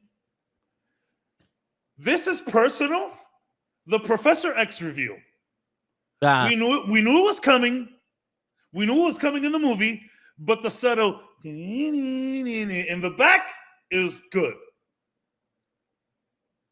This one, I thought we would hear. So I would hear some people say it. This is an honorable mention, though. The "Come and Get Your Love" intro from Guardians of the Galaxy. Oh yeah. When we saw that, we said, "Okay, this is different. This isn't what we're used to seeing." Guardians of the Galaxy is something different that we're not used to. And look, I'm not gonna lie. I took 2 things here away from other people's top 10 lists. Like I saw top 10, top 20 lists just to get ideas. And the next one that I have coming up, I did steal from someone. But the "Come and Get Your Love" has always been very special to me because I love that song. And Guardians is almost a perfect movie. And the beginning of that movie just sets you up for this ride, man. "Come and Get Your Love," very important. Yeah. So one of the things that I did steal from a top 10 list, Black Widow's assault on Hydra in Iron Man 2, which is the white hallway that she takes down like 6 dudes that we was like, yo, she's serious. I stole that from someone. And another honorable mention, Iron Man drops down on Loki in Avengers 1 with Shoot the Thrill in the background. That almost cracked the top 10. And one of the best honorable mentions that I think I have here is Vision's moment to Wanda. What is grief if not love persevering? That is just an incredible line. Everyone is mad that they didn't write it. Legit. All right. So here comes the top 10. And I do have these numbered, okay? So for 10, I did an overall on your left. Yeah. Okay. All of the on your left. But my favorite on your left, which I tried to make a post about it, and it just was not working. But my post on Instagram, my favorite on your left moment is at the end of Winter Soldier when he wakes up in the hospital bed and Trouble Man is playing in the back, the Marvin Gaye song. And then we see Sharon and what she's up to, and Agent Hill what she's up to, and Crossbones is alive. Beautiful. Number 9. Could be a little controversial. Let me know. Instead of the Iron Man transformation into his armor, I went with Moon Knight's transformation for number 9. Sick transformation, kicking ass. We get to see this crazy mummy wrapped version of Moon Knight. It was just beautiful. Number 9. Number 8, the first time the Avengers get together in Avengers 1 and we have the spinning moment. I mean, it's basic. It's basic. Number 7, I have the team tries to pick up the hammer from Age of Ultron. I have that at number 7, so this is an interesting list. Number 6, Spider-Man dying with the snap. I don't feel so good. It's just stuck on my mind forever. Number 5, the women of the MCU Endgame scene where they all get together and do their thing. Before all of this MCU shit, I posted that up in 2019, 2 days after that movie finished, because I thought that scene was perfect and I didn't see anything else. You feel me? I just saw these women having their moment. I didn't study it too hard. No, it's just these women are having their moment and they're badass about it. And I didn't see it as anything else.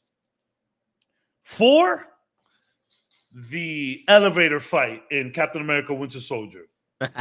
Okay. Before we get started, does anyone want to get out? I aspire to do that in an elevator one time. I'm going to do that before I pass away. Just going to be in a packed elevator and just say that.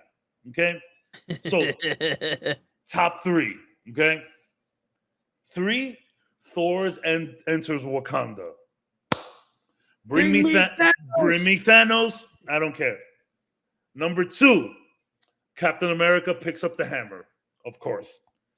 And number 1, and you can see it right here. I didn't change anything. You can't see it, but Thor sees his mom in Endgame. The minute I saw that scene, it just resonated. You know, it was great speaking with you guys about that. Obviously, this is a personal scene for you guys as well. And it's just, I remember watching that shit and I'm like, damn, son, all Thor had to do was talk to his mom. I know that there's so many people in this world that would do anything in their power to just get 5 minutes with their mom like that, you know? And it's just such a great scene. I'm a mama's boy, and I'm, lucky enough to still have my mama around. And like, sometimes when shit just sucks, I just call mama. And like, I know some people don't have that. And it's just such a powerful scene. You feel me? Like, so simple, right? Yeah. It's so simple. And like, not everybody will understand it. But like, what a great scene. And I promise y'all, like, I went back and forth with a lot of things. I didn't pick the scene specifically because, of your guys' situation. This is just how my list ended up. That is such a good scene. I will never forget seeing that, like, damn, son, Thor just needed to talk to his mom. And that's it, bro. That's my number 1 favorite, best scene of the MCU. Thor talking to his mama. Because it's just so simple.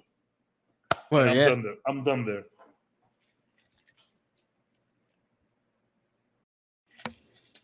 Let's go. This is the real. This is going to be so intellectual. I'm so excited about it. No, don't put any on that. Come on. Did you number them?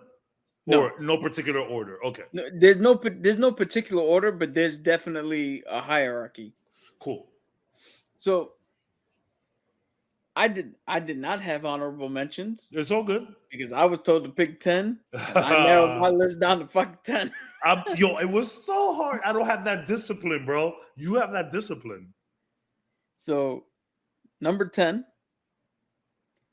And I got a mix of the obvious. Yeah, for sure. And of course. Shit that is just personal. Me. Number 10, Dormammu, I've come to bargain. I had that on my honorable mentions and I removed it to make at least 10. I had 20 honorable mentions, bro. So I put that because It was so That- smart. and the dance off is like that's how you end a movie when you can't have the dude physically fight somebody. That's Yeah. just so fucking genius. And it was so different from what we were used to Yeah. seeing on how to take bad guys down in the MCU. Yeah. Yo, to this day, every time somebody gets knocked out or somebody's like unconscious, I always say, "Oh, that motherfucker's making a bargain with Dormammu." Yep. Yep. Number 9, I have. Let's see. All right, number 9, I have the first shot of the Avengers, that little spinning shot where they all standing in The tree. same thing. You know what's funny? I have that in 8. That's so funny. I have that in 8. So number 8 for me is the forest fight scene in Shang-Chi with the mom and dad. Yeah. Yeah. That's poetry. That's what that Yeah. is. It's poetry. That was one of the most beautiful fights I've ever seen. I've ever seen in my life. It was so graceful. That's the one time I've seen a love story play out, and I was 100% like, yeah, no, that's fucking beautiful. Damn, I gotta jot that down. I got that one. I gotta jot down. Jeez, that's so good. All right, what did I say? That was 8, right? Yeah. Yeah, So so good. 7 is Spider. I mentioned this when I did my list. Spider-Man yelling for somebody to come help him as the thing was crashing down on him in Homecoming. That is the first time that Tom Holland made me cry. Mm-hmm. And then when he did it again with the "I don't feel so good," I was like, "This motherfucker needs to stop, man." He could act. He could act. Yeah, I had that. I had that on the honorable mentions, and I took it out just to make space. Shit, because I don't have these numbers. I don't remember what number that was. That was 7. 7? Yeah. Yeah. So 6. I should have put this higher, but I didn't. 6 is Black Widow interrogating Loki and tricking him into giving up the information. It should be at least 5. You know what? I'll make that 5 and I'll switch it. All right, So cool. that's 5. You know what's funny? I knew you was gonna say that one. That's why I did the Loki killing. I left Coulson, that to you too. yeah. I wanted a Black Widow moment too, and I knew you would do that. Yep. So then 6 is the bring me Thanos. I put Top that tier there. moment. Top tier moment. All right. So 5, Captain America versus Iron Man at the end of Civil War. Oh yeah. Yeah. He was my friend. He's my friend. So was I. Yeah. Great moment. I'm gonna jump that down. Mine's specific. If we want to get a little bit more specific, the reason I put it on there is the whole that shield doesn't belong to you. Yeah. And Steve just dropping it. Yeah, that's such a good moment. Because that's a fucking. You think I need this shit? Yeah. I don't need a suit. I don't need a shield. I'm fine. This shit doesn't define me. Oh. Damn. You see, I told you the intellectual shit that Cap was gonna bring. I told you. I didn't think of that. That was 4, right? 5. No, because 5 was. Because you switched them around. Yeah. So it's 4. So that's 4. Which is funny. Captain America has such good moments in Infinity War when he shows up to help Wanda, and I had a lot of Captain America. Yeah. He catches that spear. Oh boy. So 3 is I brought this up when I did my list. Bruce Banner hitting the fucking Bifrost when he's like, "Yo, I got this," and he just that's a good moment. That's a good moment. That's the funniest thing I've ever seen in my life. Yeah, that's a good moment. I connected with it because I remember my uncle would tell us a story about the first time he saw the Pink Panther, the original one with Peter Sellers, and how funny he thought it was when he went to touch the globe, slipped, and the globe fell out and was rolling down the thing and hitting everybody. His reaction to that is the same as my reaction to Bruce hitting that fucking bridge in that theater. It's a really funny scene. It's a good scene. Because it comes out of nowhere. Yeah. You really thought he was just going to turn into Hulk. Yeah. My number 2 is Cap picking up Thor's hammer. Because I've said it a million times. I was literally in the chair muttering to myself for him to pick it up. That's just one of the best. And my number 1 moment is, I don't know how to describe this moment. Because for somebody, it's weird. For somebody who is a loner and prefers to be alone and would be perfectly fine if you put him in a fucking Solitary confinement. Like, I would legit be fine if you just put me in a dark room and I never saw anybody. Mm-hmm. To see Captain America with everything, with Thanos' forces coming, and he's like, well, it's down to me. Pulls the fucking... Oh! That's not the moment. But to see that, and then to hear on your left, for the first time in my life, I was like, oh, that's what it means to have other people. Yeah. It dawned on me in that moment, to the fact where now that saying has significance. Mm-hmm. Like my cousin, her first child, right? We're all going to be there. We're going to help out. I literally told her, I was like, this might not mean nothing to you because you don't know what it is. But on your left. Yeah, I'm there. I got you. That's my number 1. Now it's crazy because I wrapped up all of the on your lefts into one and put it at 10. Yeah. But that's the on your left that is most impactful. My favorite one is a little different, but yeah. So I got 2 more. Yeah, put them. The Falcon speech at the end of Falcon and Winter Soldier. And I had the Captain America speech in here too, the price of freedom. Yeah. And Avengers Assemble. See, here's the funny thing. I didn't go with that. I didn't have that anywhere on my list only because I was there with the hot dog suit. No. Funny enough, the best video you've ever made, dog. The best video. It's not because of the joke you made. It's because the joke that I consistently make, and with my friend group, anytime they're like, we're all getting together, and my boy K is like, "Yo, Cap, call it out," and I just, for some reason, Avengers Assemble. I never do it seriously. Yeah. So that's good stuff because it's like personal to your team, to your people, you know? Yeah. All right. So how do we start to put these things together to make a definitive top 10 list? So I think number 1, we got to get all the ones that we had across the board. So anyone that we had across the board, we automatically put them on the list, and we'll worry about ranking them later. So I think on your left is on the list. On your left is on the list for sure. So like type that down somewhere. Oh, hold on. On your left, and the picking up the hammer. Did we all have that? I had it. Picking up the hammer has to be top 3 for sure. There's just no other way about it.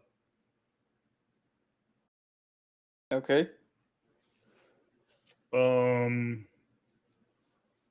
The Avenger spinning moment, 2 of us had that.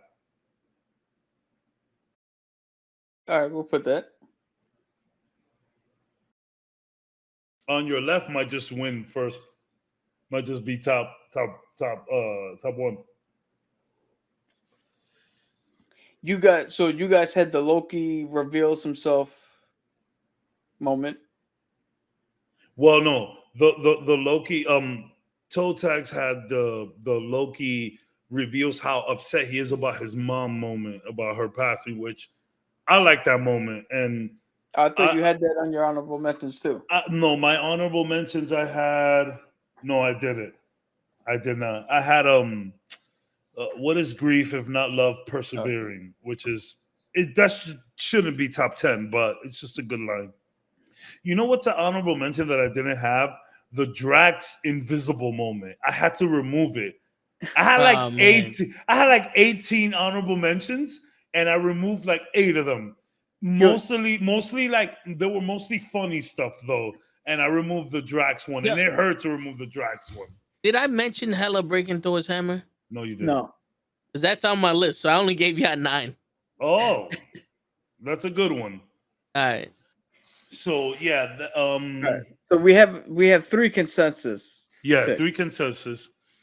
Thor arrives in Wakanda. I know we both. I had that.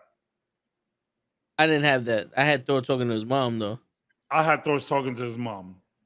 So Thor talking to his mom and Thor enters Wakanda are like in high contention. So I honestly think if we had to pick between the two, his mom, Thor talking to his mom, 100%. Put that on the list. Yep. That's on there. Yep.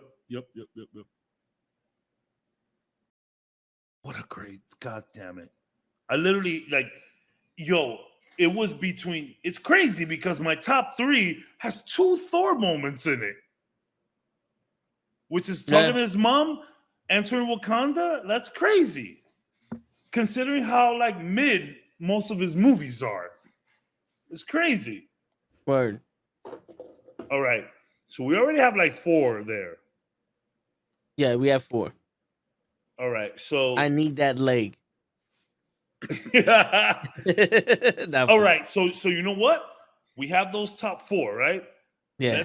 Let's go to things that might be 10, and then we'll be in the middle. Okay. Right? So my 10 was on your left, which is like an amalgamation of all the on your lefts. Now, number 9 is the Moon Knight transformation. I feel like we should have a transformation at least in 9 or 8. Doesn't have to be the Moon Knight one, but maybe. So if you want to do honorable mentions and talk about transformations, you can't get better than Werewolf by Night and watching it in the sparks of the shadow on the wall. That is so good. Is it better than Moon Knight though? Yes, I would say because it's a more inventive shot. Because it's very focused. Yeah, because you get the conveyance of the horror, of the body torture, of everything, and all you're seeing is just the spark of the shadow moving on the wall. You don't actually have to see it. It's well directed. Yeah. Damn, that's good. I'm mad I didn't think of that. That could be number 10. We'll keep that there just in case. If people feel like we should have a transformation up there. Because someone getting in armor should be up there. And it could be Iron Man, or it could be like, nanotech at Iron Man in Infinity War. Yeah. Black Panther getting in his armor. Black Panther in the armor. I feel like it should be, but it doesn't have to be. So, okay. What else we got? Yo, I'm a little disappointed in you guys. What? No elevator fight? Captain America? Well, dude, I had to pick 10. I know, man. I know. I know. It's so difficult. I wanted a diversity of movies, and that just completely skipped my mind. Yeah, no, I know. Bro, there's so many moments here. Like, yo, the Shang-Chi bus fight could very well easy be top 10. Very well, but like... Fucking Yondu. I'm Mary Poppins, y'all. Yo, that was a good... I was actually thinking of the Yondu Ravager funeral. Oh. I thought of that. That was a good moment. So here's something. You know, we said we might need a transformation scene. We definitely need a comedy scene. Because Marvel's known for its comedic moments. We need at least one of the comedy scenes in the top 10. So that's Infinity War, Thor, and the Guardians of the Galaxy. Angel Pirate. But Now, none of us had that on the list. No, none of us had that on the list. I need that leg. I could do, bro. I can go. I could do top 10. I could do 10. I need that leg. Yeah, I could do that. I could do that. I can do that. What else? What were you thinking about, Cap? Were you thinking about the leg? No, so funny enough, I'm not really big on comedy. The only thing I could think of for like my favorite, well, I mean, I guess Banner hitting the bridge, but that's not. That was hilarious. That's funny, but that wasn't a comedy bit. I mean, I think Wakatuki was directing it. That was comedy. I think I love I need that leg, but if I had to choose between the bridge and I need that leg, I'm choosing the bridge. Yeah, the bridge. I'm choosing the bridge. I'm choosing the bridge. So that could be 10. That could be 10. Right. What about the invisible? The what? I've been standing here for hours. If I say completely still, I'm completely invisible. I had that in my honorable mentions and I removed it, bro. Everything goes over his head. He takes things too literal. Nothing goes over my head. My reflexes are too fast. But Drax as a whole could just be number 9. Number 9, Drax. Right. And the only other comedy thing that I can think of is what do you call it? That scene where Iron Man leaves the kid. And he's like, "Oh, you're leaving, but I'm gonna be cold." It's like, "I know, because we're connected." Yeah. That is funny. I know, because we're connected. That is funny. That's very funny. I don't know, man. I like the number 10 that we have, the bridge.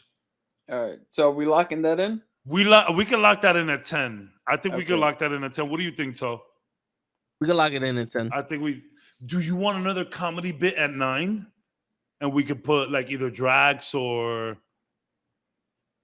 the leg. The leg is really good. That's a good scene. And I don't know, the leg is very knucklehead-ish. Is it just me? It feels knucklehead-ish.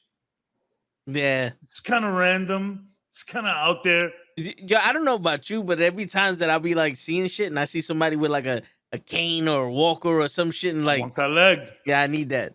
I need that shit. I see a wheelchair somewhere and like, yo, I need this wheelchair. I see like a fucking broken keyboard. Like, I need this broken keyboard for something. It's gonna. I'm gonna. I like the leg. I like the leg. Can I posit something here for you guys? Please. You know how we mentioned Drax? Yeah. And like 15 things he said, and he just keeps getting better. Now, would you put Drax over the I need the leg? Because the next few times Rocky Raccoon has said that, it didn't have the same punch to it. I would put Drax over anything in Guardians of the Galaxy. What about Baby Groot? Give me the red thing. It's in the drawer, and he comes back with a gun. He comes back with a That badge. was a funny scene, but it dragged on too long, my opinion. Or Drax chasing the dudes. Not Drax. Baby Groot with the. No lie. I think 9. We could just put Drax. Yo, bro. Even in the Christmas special, he was funny. Batista solidified himself as an actor with Drax. Yeah. I am down to just put Drax as 9. I'm down for that. As 9, yeah. All right. If you guys are with that, I'm with that. I'm with it. Yeah, I'm with it. You're locking that in? 9? Number 9, Drax. Literally just Drax. Yeah. I'm so happy about that. Because I took out some Drax shit. Okay, are we gonna put my bad? Are we gonna put Vision getting killed by Thanos for the second time? Like Thanos rewinding time and killing Vision? I know you wrote that down. I did. That is a good one. And I actually like that for 8. That's a good scene that I didn't think about. Yeah, because because that leads into the whole. You took everything from me. I wouldn't put it as a top 5 scene. But like 8 8, 7 is good. I'm good with that at 8. I'm good with that at 8. Okay. Now, all I want out of all the scenes that I said, do we have any love for the elevator scene in Captain America: Winter Soldier? I'm just asking. I got love for it. Before we get started, does anyone want to get out? I'm just asking. I like that scene. We could talk about it later, but like, if they out of everything because I know Thor's mom is gonna get in there, right? I know the Cap picking up the hammer is gonna get in there. So I feel like the 10 to 6 is what we really need to focus on. Yeah. So we have 10, 9, and 8, right? Yep. Yeah. So we need 5, 6, and 7. Well, 6 and 7 for now, but yes, 5, 6, and 7. What would you put at 7? With everything we said. The Black Widow talking to Loki and Loki? Her. That interrogation set the whole tone. Let me ask you a question. Which do you like better? The Captain America elevator or that scene with Black Widow? Personally, that scene. The Black Widow scene. It's so good. I might be okay with that at 7 too, bro. I have a Black Widow scene in my honorable mentions. I wanted to make one in the top 10. Now, okay, so we have that scene with Black Widow. Is Black Widow versus Hawkeye for the stone more impactful than that? I think that's the real discussion here. Yeah. Why? Because you knew your father's name? I didn't. You know what? And now it depends. It depends on more impactful for what. Well, I mean, just overall MCU moment. What I'm saying is is that more impactful for the character herself, or more impactful for us watching? Because for the character, you gotta go with the battle for the fucking Soul Stone. Yeah. Damn. But all right, so here's the thing: we got 2 people willing to sacrifice themselves. One person knows that the other person has more to lose, so she's doing it selflessly for him. And then the other scene is she literally deceives the god of deception. Mischief, yeah. Damn. So yeah, I think it's her getting the best of Loki, who's like whole numb the plum is to be this sneaky. You feel me? Like that's his thing. That's his thing. Now think of it this way: she got the best of Loki, right? And that's his thing. She got the best of us because everybody was like, "Oh, well, clearly Hawkeye dies in this moment." Yeah. But the Soul Stone, you have to give up something you care about. And collectively, we all gave up Natasha for that. For them to get the Soul Stone. You just made this harder. You were supposed to make it easier. You just made it harder. Hey, yo. I think we got to go with that because collectively we gave her up so that they can get the Soul Stone.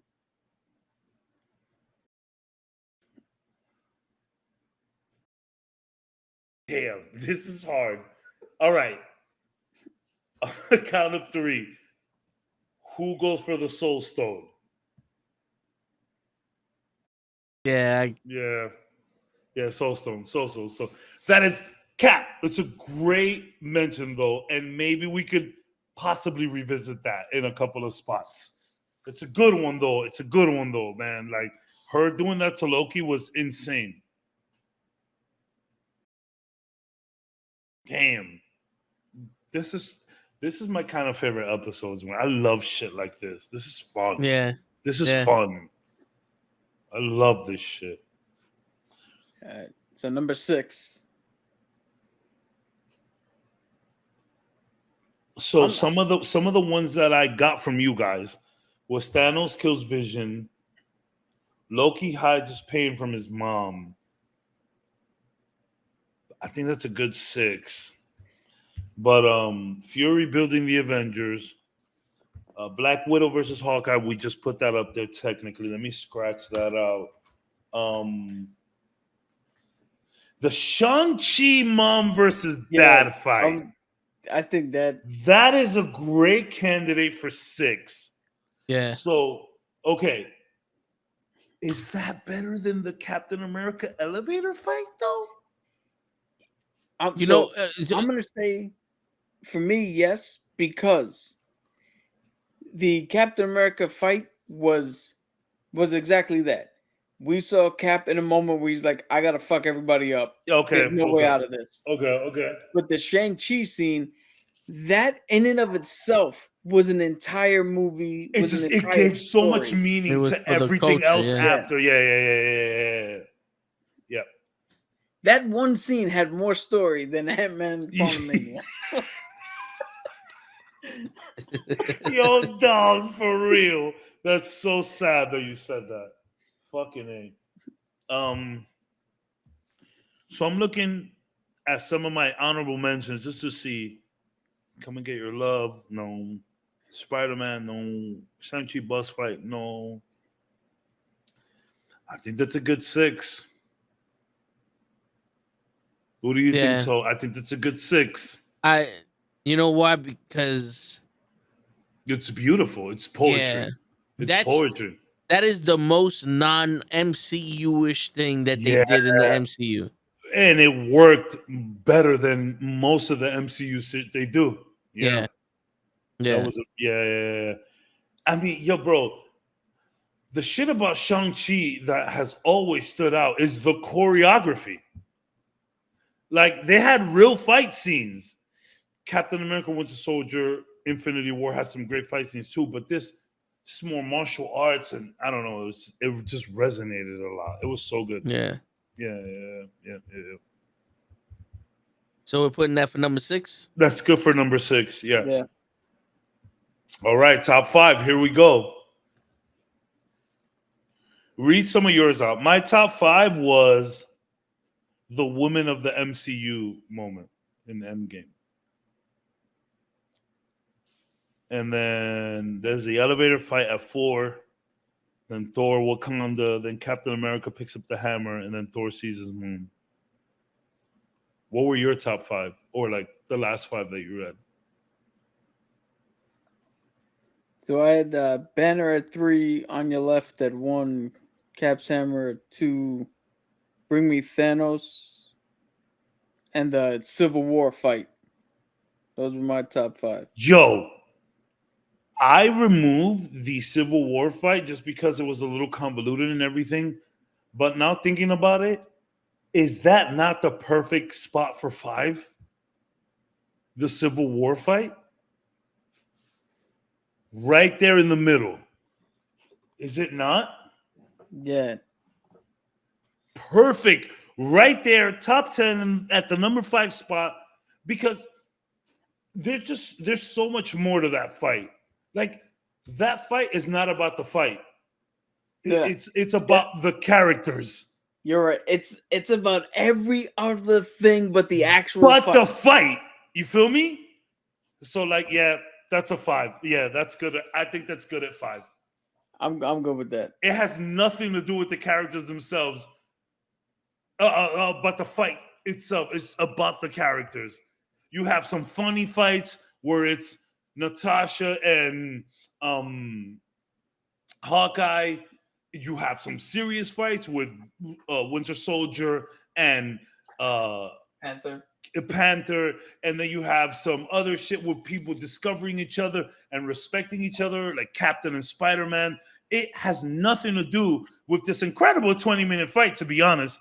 And bro, it gets really dark at the end when Rhodey goes down. Imagine you're having a wrestling match with all your buds and you fucking Stone Cold someone and their neck just... That's literally what happened there. Yeah, that has to be 5. The airport scene is 5. All right. So we all go with that? All right. Okay. So please.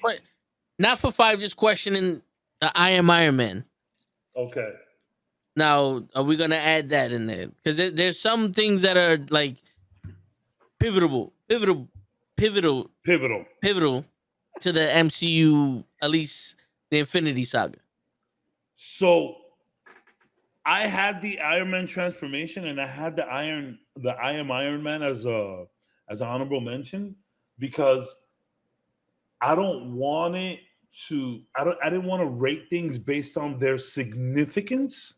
Yeah. Mostly, right? I mean, obviously, some of these things have so much significance, but I really tried to like nail down the moment to moment emotions of these like scenes, right? All right. So like I didn't think of top 10. I didn't think of what Iron Man 1 meant to Endgame. I didn't look at it like that. I'm not saying that's a bad thing to do. I'm saying that's not how I looked at it. Most of these I looked at as reactions. What Mhm. what made us get reactions? Yeah. You know what I'm saying? It's like that's why it was like when the Hulk kicked Trevor Lansky and he flew into that tree. Blonsky. Yeah. Do we know Emil Blonsky. He was Trevor Lansky before he got kicked. He kicked him into a new fucking identity. Trevor, you know what's funny? Trevor Lansky is actually a pretty dope name. That's a sick name. You sound like a bicyclist. So Blonsky, when he kicked Blonsky into that fucking tree and he bounced like 18 times and stopped in the tree, that was one of those that everyone's like, oh shit. You know what I'm saying? You know, when Fury was like, I'm building the team, everybody was like, oh shit, the Avengers. You know, like I need the leg. It was a laugh. You know, Thor coming into Wakanda, everybody. Is that more impactful than On Your Left? Which is what I think 4 should be. What? On Your Left. What's more impactful? Is Blonsky getting kicked by a Hulk more impactful than On Your Left? No, not at all. I think On Your Left is a 4 because the top 3 moments are serious. Is On Your Left, or is I Am Iron Man a bigger moment than On Your Left? I Am Iron Man is. No, not to us, because we never mention it. The biggest part of that, 10.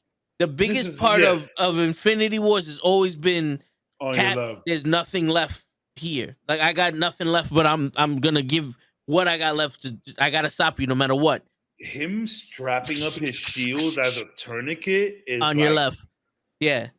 Yo, that to me, I think that screams more than I think Iron Man opened and closed the Infinity Saga. That's all it did. But On Your Left, exactly, yes, drew us in there. It captured us. You just explained it perfectly. I Am Iron Man opened and closed the Infinity Saga, but On Your Left was way more impactful. Even at its bare bones minimum, where it's just him running around Falcon and saying it. It's just a sweet scene. And then I put all the On Your Lefts in one spot at number 10 because it was so difficult to choose them. And the good thing about On Your Left is that I think we all three have different favorite On Your Left moments.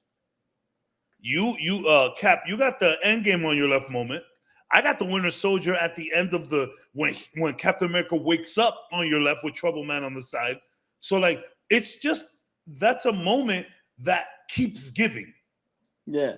You can say On Your Left on a regular day-to-day basis. Yeah. You could be passing, bro. When I jog around this train station down here under the train station because it's like lifted up on the like over, and like tons of people do the same thing. And I pass by them and I whisper On Your Left under my breath. They don't hear it, but I hear it and I know what I'm doing.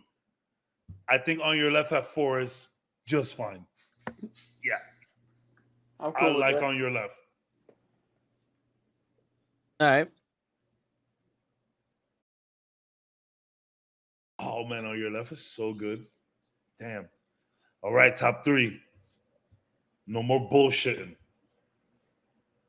Top 3, it's got to be the fucking the hammer, Thor's mom, and what else? Well, so the other consensus one was the Avengers spin That We spinning haven't shot. we haven't put that up yet on the top 10 list of all of us. We haven't put No. that up. But Okay. I think that's one of the consensus that we could drop off. I think so too. 'Cause, I I mean, think at that- three. So we're at 4 now, right? no, But we're we at put- 3. We're four. at 3. This is top 3. Yeah. So I top think 3 gotta three's be Thor's Thor mom. talking to his mom. Yeah. Top 3 is Thor's talking to his mom, 100%. We said it at the same time. Yep. All right, so number 3 is Thor talking to his mom. Thor talking to his mom is number 3, 100%. Wait, are you doing a list too?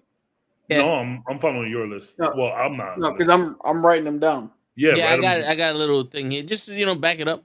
Okay, cool. Yeah, that's 100% 3. Okay, so read 3 to 10. All right, So- we got good. All right, so we got If you want to do 10 to 3, that's also fun. you go, Cap. Go ahead, Cap.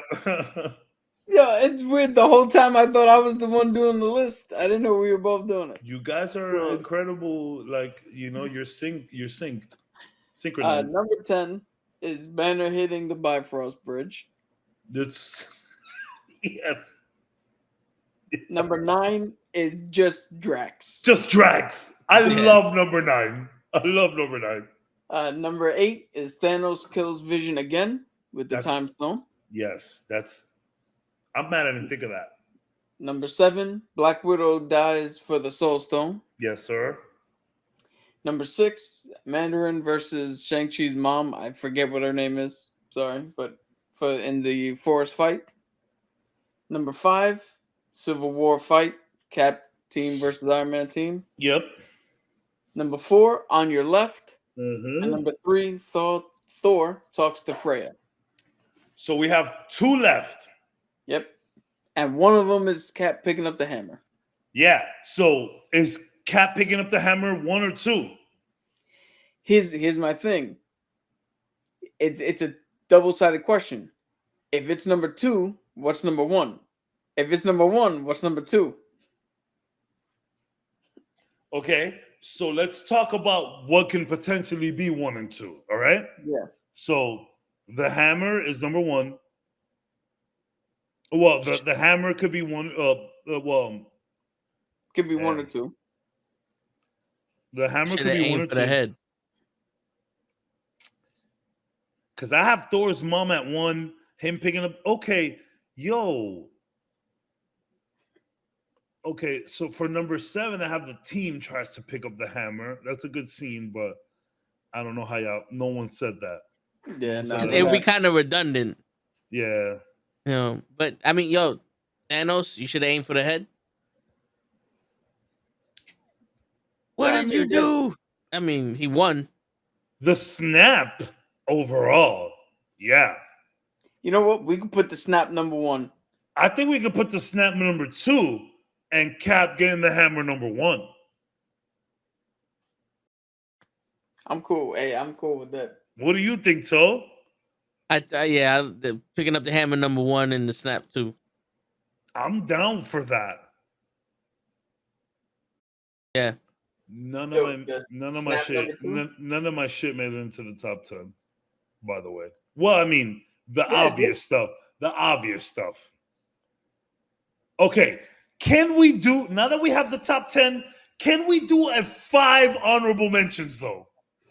I'll let you guys handle the honorable mention. No. Get in here. Get in here. I didn't think of any honorable mentions. All right. So we got the top 10. Read it off. Go ahead. Yeah, you go this time. You want me to go 10 or 10 to 1? 10 to 1. All right, number 10, Banner hitting the Bifrost Bridge. That's funny as shit. That's so good. Number 9, Drax. Yeah. Number 8, Thanos turns back time to kill Vision again. Good call, man.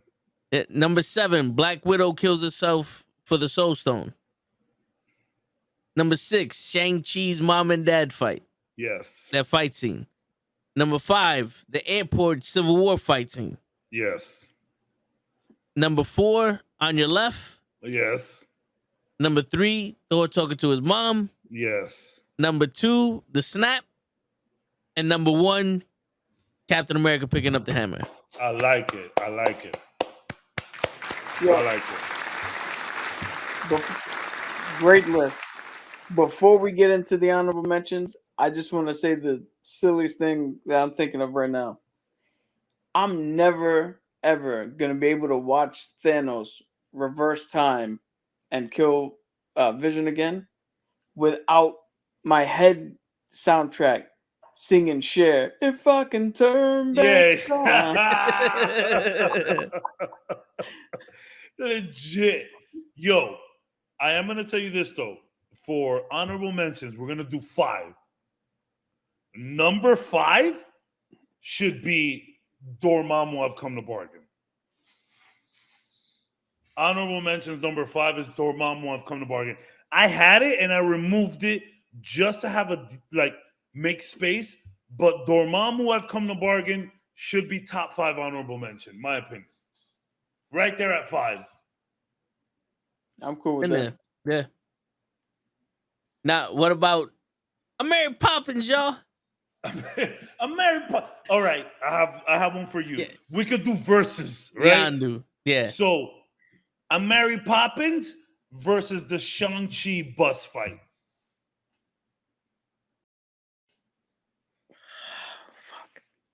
What about the Ravager funeral versus the Shang-Chi bus fight? Yeah, you got to put the Ravager funeral. If we're gonna do an honorable mention moment, that the Ravager's funeral. Ravager's funeral was number 4, 1,000,000%. Yes. Yeah, the Ravager's funeral is the definition of honorable mention. Honorable mention. The minute we said it, we were like, yes, that's the one. Yeah. Number 4. Yeah. So we have Dormammu, I've come to bargain, and then we have the Ravager funeral. So we have top 3 now. So some of the honorable mentions I put Iron Man entrance in the Avengers 1 with Shoot to Thrill, Black Widow's assault in Iron Man 2, Come and Get Your Love, Guardians, Professor X reveal, Spider-Man's swinging into the Statue of Liberty, Shang-Chi bus fight, Yelena and Kate mac and cheese scene, T'Challa Star-Lord, which I want to fight for in honorable mentions, but you know what? I don't think we have anything from the Disney Plus shows. Yeah. So we can definitely take one of the Disney Plus show moments that you got. So we could take T'Challa Star-Lord, or here we go. All right, I'm gonna fuck y'all up right now. T'Challa Star-Lord versus Doctor Strange episode. So basically, episode 2 versus episode 4. Yo, the Doctor Strange shit. You said T'Challa? Ooh. Vince said T'Challa. I said Doctor Strange. I said T'Challa. Yo, but Doctor Strange is so good in that fucking. Oh my god. Yeah, that was better than the fucking movie. That was better than the movie. I'm sorry, I just don't have a connection to fucking Doctor Strange. You hate Doctor Strange ever since part 1. Yeah, I feel like he's. So, why do you hate doctors? Well, first off, they don't diagnose motherfuckers. I have to do it myself. I'll do it myself. I'm sorry for the king himself. I'm gonna put T'Challa Star-Lord. Yeah, I'm gonna go with T'Challa Star-Lord. All right. So I have this deposit. So that's number 3, right? So we got 2 and 1. So we got, what is 5, 4, and 3? Ravager funeral, Dormammu, I came to bargain. Yep. That's 4 and 5. So number 3 will be T'Challa Star-Lord. Yeah. Okay. I'm happy there. I think the honorable mention number 1 has to be then the I Am Iron Man snap to bring everybody back. Yeah. And we could roll that. We could roll that into just I Am Iron Man altogether from the beginning to the end. Yeah. So 2. So number 2. So number 2 spot. Think about this, y'all. Let's make this special. I Am Iron Man is number 1? Yeah. Yeah. Yeah, 100. I agree with that 1,000,000%. So now you can have some fun with 2. Maybe something from She-Hulk. Yo, right, Can we right put here. Here's the She-Hulk in an definitive. honorable mention, man? Here's the definitive. If we don't put She-Hulk twerking her CGI ass off with Megan Thee Stallion, I'm quitting the show. I'm with that. Nah. Daredevil. Should we put her at 2 though? I don't know. We should put that at number 1. No, in all seriousness, we gotta put Lay's favorite Captain Marvel in there somewhere. Yo, she comes and saves the day in Endgame. I mean, what Okay. something coming. The honorable mention the MCU, the MCU moment as number 2 in the honorable mentions. If we're gonna like try to get a good number 2, I'm gonna go back to the Werewolf by Night transformation scene. Better than the MCU moment? Yes, and I'll tell you why. Okay. As cool as that scene was, and as much as I, as a comic book reader, appreciate that scene, there was no context for it. It just happened. With you didn't need context. They were on the battlefield. No, I mean you kind of do, because nobody else gets a cool fucking team up shot. Like it's not like they were doing a whole bunch of, hey, here's some team ups you never thought we'd see, and everybody gets a pose, and then that's one of them. We literally have a team up in our top 10, right? The Avengers one. Did we put that in the top 10? No, we took it out of the top 10. Well, the context for that one is the Avengers. It's kind of like the mothers getting together to protect the kid, because they all formed to protect Spider-Man. I do. You know what though? Because contextually, that scene with the MCU, and again, we're not saying that. I'm not saying that in a bad way. What it really is, A-Force. A-Force. Okay. Instead of MCU. Yeah. So A-Force to be reckoned with. Bars. So it might have, like, although it doesn't contextually work or whatever, it might have been cool, but the transformation in Werewolf by Night, it's just technically good, right? It's like it's movie magic almost, right? Whereas the A-Force moment, it's just like a cool moment where it's like Werewolf by Night was just like everything. It's just at the right time, visually looks great, and it just added to the mystery. Like, we didn't see it happen. We saw it via a shadow mostly. Damn. And it would be cool. It would be cool to put him up there. It would be cool to put the show up there too. What about? Let's think of other moments though. Ronan. Don't do it. Don't give me hope. Right after he kills the fucking. Oh my god. The Yakuza. I wasn't ready for that. Are we gonna have to make a top 10 honorable mentions now? Fuck my life. An honorable mentions list for the honorable mentions. Yeah. Yo. God, come on. You guys said 5. Let's be we'll be fine. Here, man. Okay, but we gotta make the hard decisions. Falcon speech.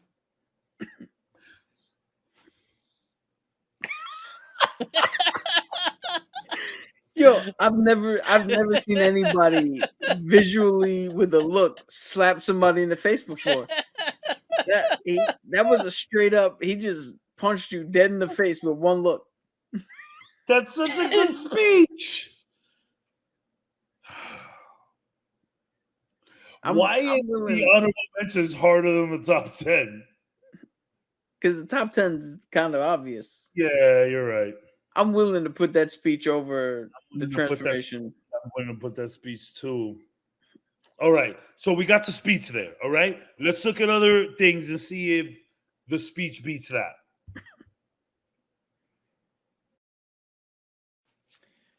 What else is there? Peter being able to tell that this guy was about to switch sides, like him sensing his Peter Tingle sensing the betrayal of Green Goblin. Nah, I would say a bigger moment is when he's on the rooftop and they all talk to him about Oh yeah. my Okay. rage and, or I would What even is- put Andrew Garfield catching MJ. Oh shit! Oh shit! Because I'll tell you right now, you guys all know how I feel about that movie. That's the one part of that movie I'm 100% on board with. And I was like, yeah! So, what do you think about that? Catching MJ. That could very easily be number one, but we're not about to do that. I like that. I like that. So we're gonna keep trying to beat the number 2 spot for the next 13 minutes until we're done. And then whatever we fall on, we fall on. Okay. So Garfield saves MJ. That is such a strong contender. All right. What else we got?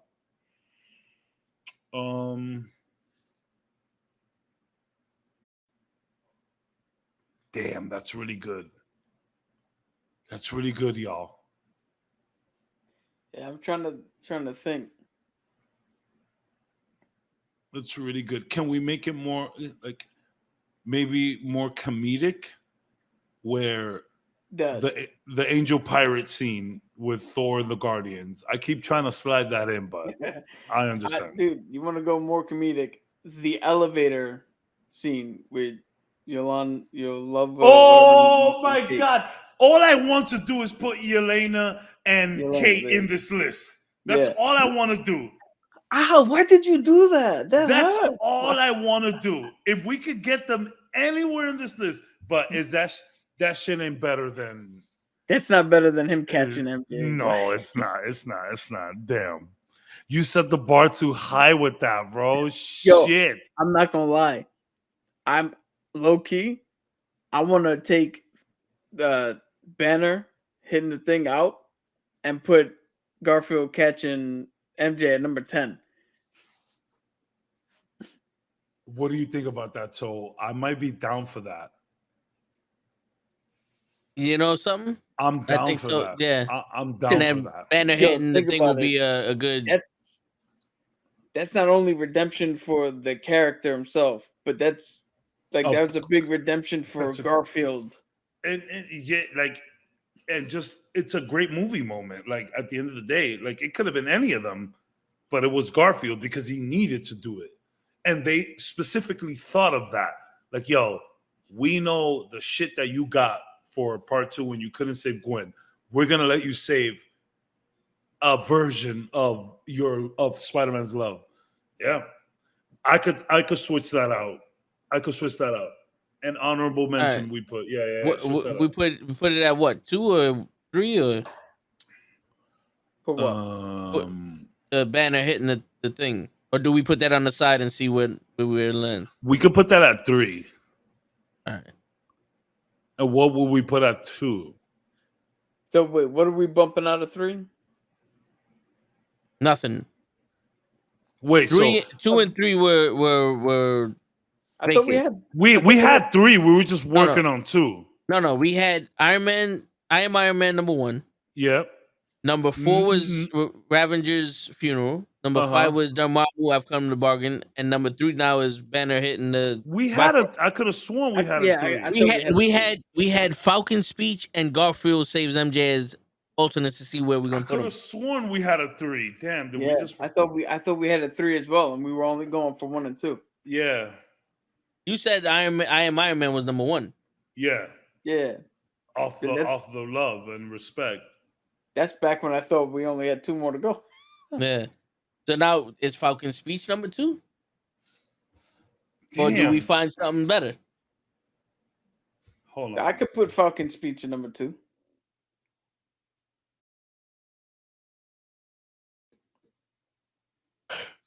I'm trying to remember what.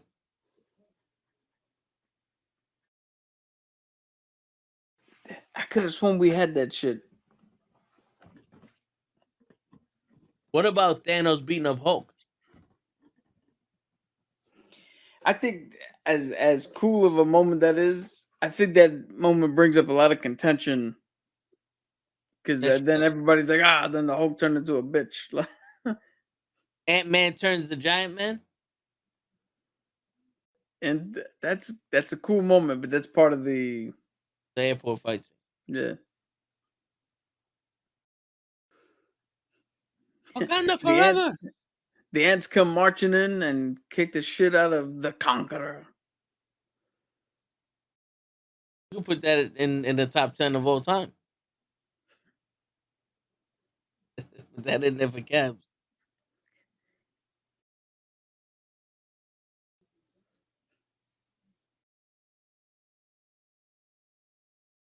Oh, he's going back to watch to see if we had a 3 already. Yo, throw the flag, the replay flag challenge. Yo, dude, you gotta hit up Show. I gotta hear what one of his undoubtedly not MCU moments. When I text Show about his wife being on here and not him, about 10 minutes later he responded back to me saying, "I just got out." And I asked him, "Do you want me to call you so you could be on the show?" And he never responded. I'm almost there figuring it out. All right. And we need to get better at time stamping. Ooh, we need something from Miss Marvel. I mean, we don't need her pops jumping in the room as the Hulk.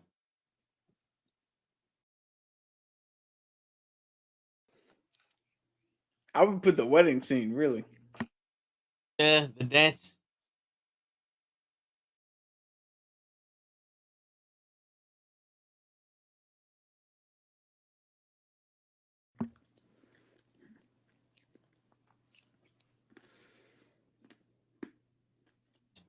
What's her name? Killing Kang? Sylvie killing Kang to start all this shit. My girl. I know we could do that for Lay. I'm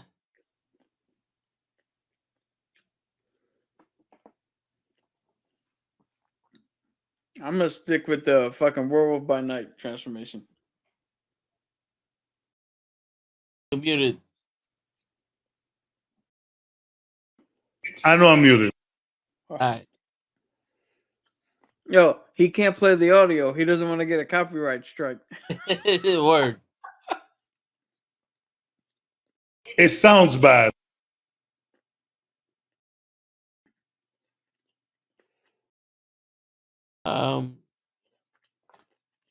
The Shang-Chi bus fight? No.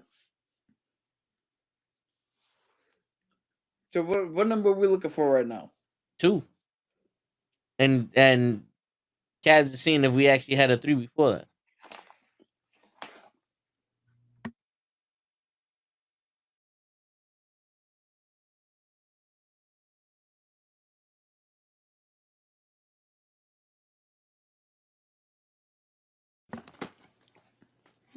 It was so I can't even like figure it out because like we switched Banner because Banner's number 10 hitting the bridge.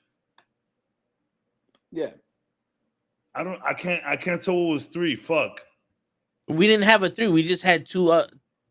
We put Falcon's speech and then we was like, and another one, and let's see if we can find something better. And then we said Garfield saving MJ, and then we was like, all right, let's put that on the regular list and put Banner back on the. So Banner's 3. Yeah. So we needed a number 2. And number 1 is Iron Man, so we needed number 2. Okay. Yeah. So Tony Stark built this in a cave with scraps. I'm cool with putting the Sam Cap speech. Yeah, me too. Or Bucky's apology to Sam for not recognizing, everything behind the shield and all of that and what that meant to him and that kind of shit. Maybe not necessarily the speech, but the apology. or Or Ultron having the Infinity Stones. in what In if? What if? Yeah. We need more what if representation, so I'm with that. We need more what if representation. But is that really better? But, I mean, I would 'Cause rather the put Doctor Strange, Doctor the Doctor Strange. Strange Yeah. episode was way better than that shit. The fucking tag team of Doctor Strange and the cowl versus the bad Doctor Strange and that cowl, that tag team match, I would say is better. Yeah.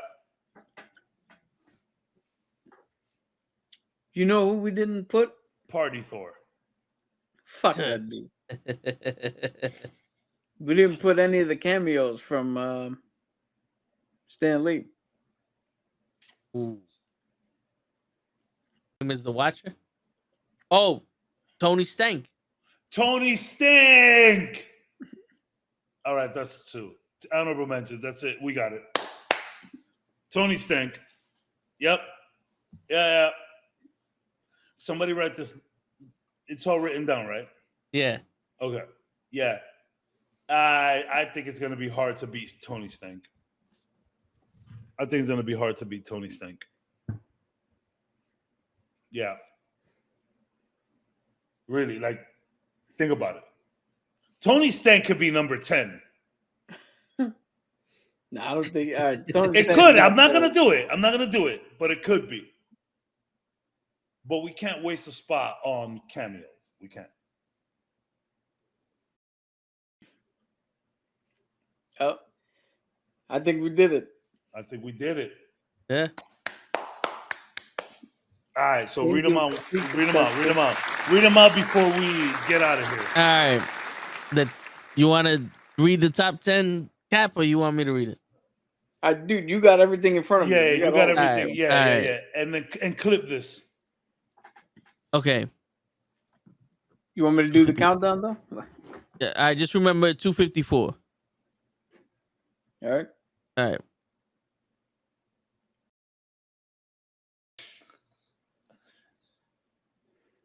The Knucklehead Comics top 10 MCU moments. Starting at number 10. Andrew Garfield, Spider-Man saving MJ. What was it? Spider-Man Far from home. Far From Home. You No, know what? No Way Home. See? See? For people listening, fuck you. All right, take two. Number 9. Drax. Just Drax. Number 8. Thanos using the time stone to turn back time to kill Vision again and rip out the soul stone, the mind stone. Number 7. Black Widow sacrificing herself for the soul stone. Thank you for that. Yeah. Number 6. Pour it out. Yeah. Shang-Chi's mom and dad fight in Shang-Chi. Beautiful. Poetic. Yes. Number 5. The airport fight scene in Civil War. Number 4.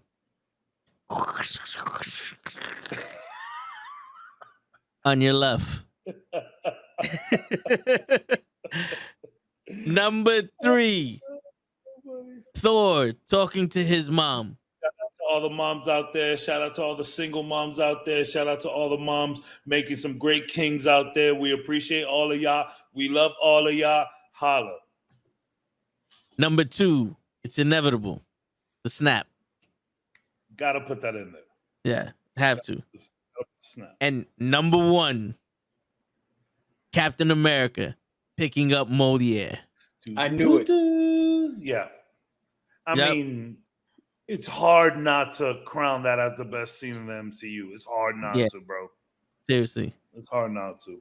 And the honorable mentions. Number 5. Dormammu, I've come to bargain. It's a good moment. Yep. Number 4. The Ravager's funeral. Shout I'm out Mary to Poppins, Yondu. y'all. I'm Yeah, Mary Yondu. Poppins, y'all. Always been a savior. Number 3. Bruce Banner jumping out of the plane and smacking the This is Bifrost. personal pick for all three of us. Yes, that needed to happen. Number 2, I have a package for Tony Stank. Tony Stank. Shout out to Stan Lee. Rest in peace, my guy. And honorable mention number 1, I am Iron Man.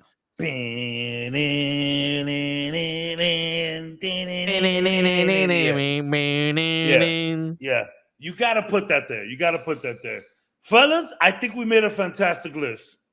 Yeah, so do I. I think we made a great list. And we did it all on time. Yeah, Word. man. That was good. Yeah. This is a great episode. Yes. We were very ambiguous. And I think we were efficient.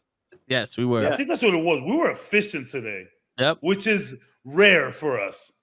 Because we're It's- always going on tangents. That's It because we shows didn't for- have Lay here bringing us off on weird tangents. With Captain Marvel and shit.